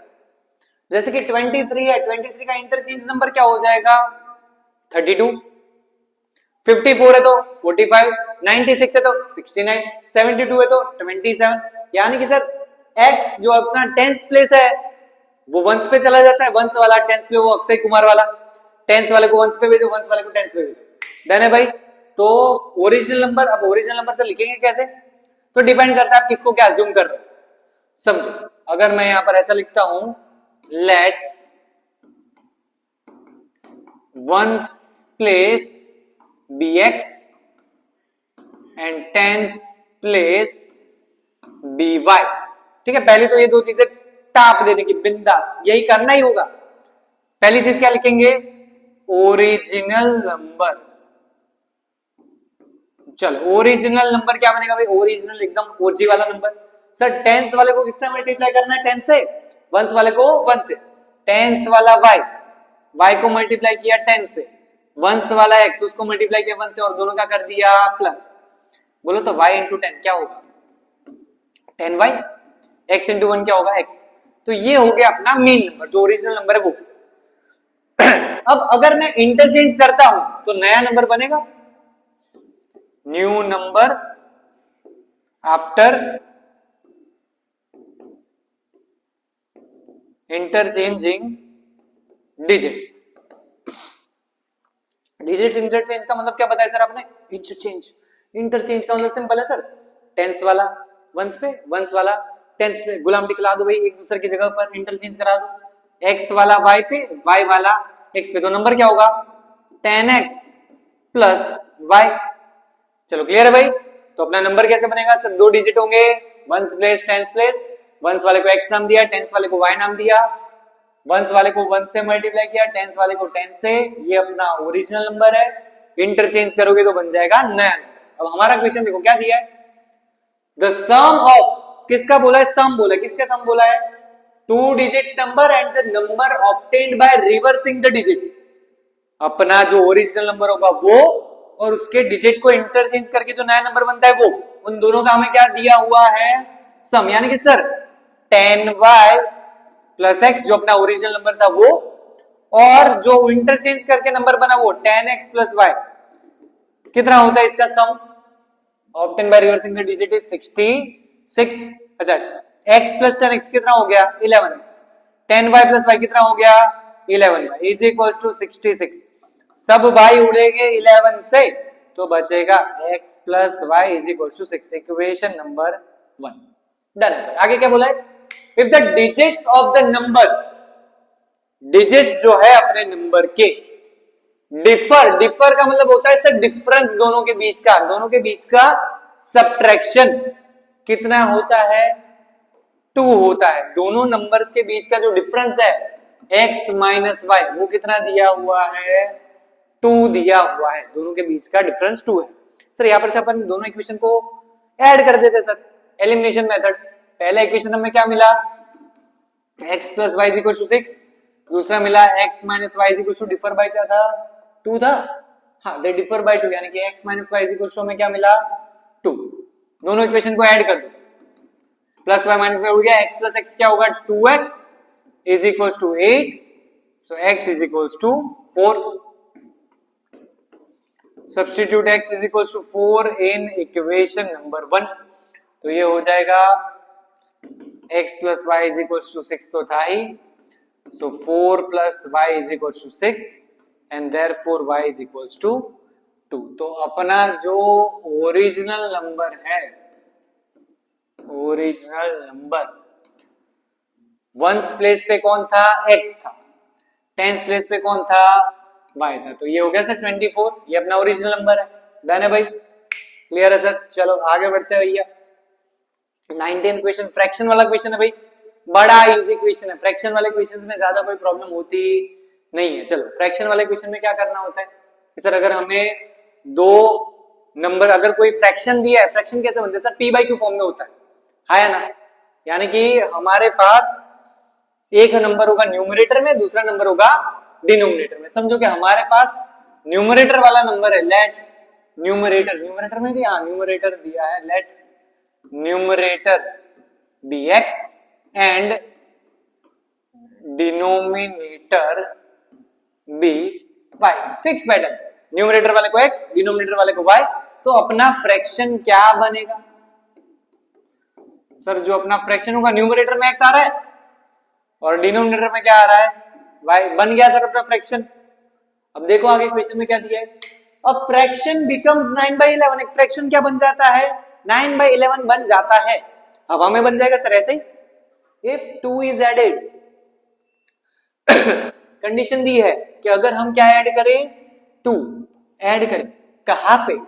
To both the numerator and the denominator. कि अगर आप 2 ऐड करोगे न्यूमरेटर में भी और डिनोमिनेटर में भी, यानी कि x में अगर मैं 2 ऐड करता हूं, समझ आ रहा है भैया? न्यूमरेटर में 2 ऐड कर दिया, सिमिलरली डिनोमिनेटर में भी 2 ऐड कर दिया। ऊपर और नीचे दोनों जगह अगर आप 2 ऐड करोगे तो आंसर क्या बनेगा? 9/11। सर क्रॉस कर देते हैं, 11 जाएगा x के साथ, सिर्फ x के साथ थोड़ी जाएगा सर, पूरे x प्लस 2 के साथ जाएगा। किसी एक को मल्टीप्लाई करोगे तो लोचा हो जाएगा। और ये y प्लस 2 पूरा 9 के साथ भेज दो ब्रैकेट बना के। चलो तो ये होगा 11x plus 22 is equals to 9y plus 18। x वाले इकट्ठा करो, कांस्टेंट नंबर इकट्ठा करो, तो ये हो जाएगा 11x minus 9y is equals to 18 minus 22। So 11x minus 9y, 18 में से 22 जाएगा तो -4। पहला इक्वेशन रेडी सर, एकदम खुद्दू था। आगे बढ़ते हैं। If 3 is added to both the numerator, sir 2 के बदले इस बार कितने ऐड करेंगे? 3। क्या बनेगा सर? x प्लस 2 है, नहीं उसकी जगह पर क्या लिखेंगे? 3 ऐड करना है, x प्लस 3 अपॉन। तो अलग अलग टास्क दे सकते हैं आपको। प्लस 2 करने का बोले, ऊपर 2 ऐड करो, नीचे 3 माइनस करो, ऐसा बोल सकता है। ऊपर 5 माइनस करो, नीचे 4 ऐड करो। तो वो आपको उसके अकॉर्डिंग बनाना है, ठीक है? इक्वेशन सेम आए वो जरूरी है नहीं, वर्ड प्रॉब्लम सेम नहीं होंगे, वैल्यू चेंज हो जाएगी, ठीक है? तो फंडा अपने को याद होना चाहिए भैया। अगर ऐसा कुछ करते हैं तो आंसर क्या बन जाता है? इट बिकम्स 5/6 के अगर मैं ऊपर और नीचे 3 ऐड करता हूं तो आंसर 5/6 हो जाता है। क्रॉस मल्टीप्लाई करेंगे तो 6 into x plus 3, 5 into y plus 3, तो ये हुआ 6x plus 18, 5y plus 15। Sir इकट्ठा कर दो तो 6x minus 5y is equal to 15 minus 18। So 6x minus 5y is equal to -3। Equation number 2। Sir दोनों इक्वेशन रेडी है। कौन सी मेथड? दोनों में से कोई भी एक मेथड अप्लाई करके इसको सॉल्व करना है, खुद से ट्राई करना है भैया। देखते हैं आप लोगों को क्लास और थोड़ी सर ये तो होमवर्क ही होगा ना अभी, अभी तो आप करोगे नहीं, तो हम लिख देते हैं भैया होमवर्क में ये चीज अटेंड करनी खुद से। देखो कि आपका एलिमिनेशन सब्स्टिट्यूशन में टप्पा पड़ा कि नहीं पड़ा, बाउंसर तो नहीं गया, कहीं पे प्रॉब्लम हो रही है नहीं हो रही। अगर प्रॉब्लम हो रही है तो नीचे बताओ कि सर ये चीज नहीं समझ आ रही, वापस से इसको कुछ एक्सप्लेन करो अलग तरीके से, ठीक है?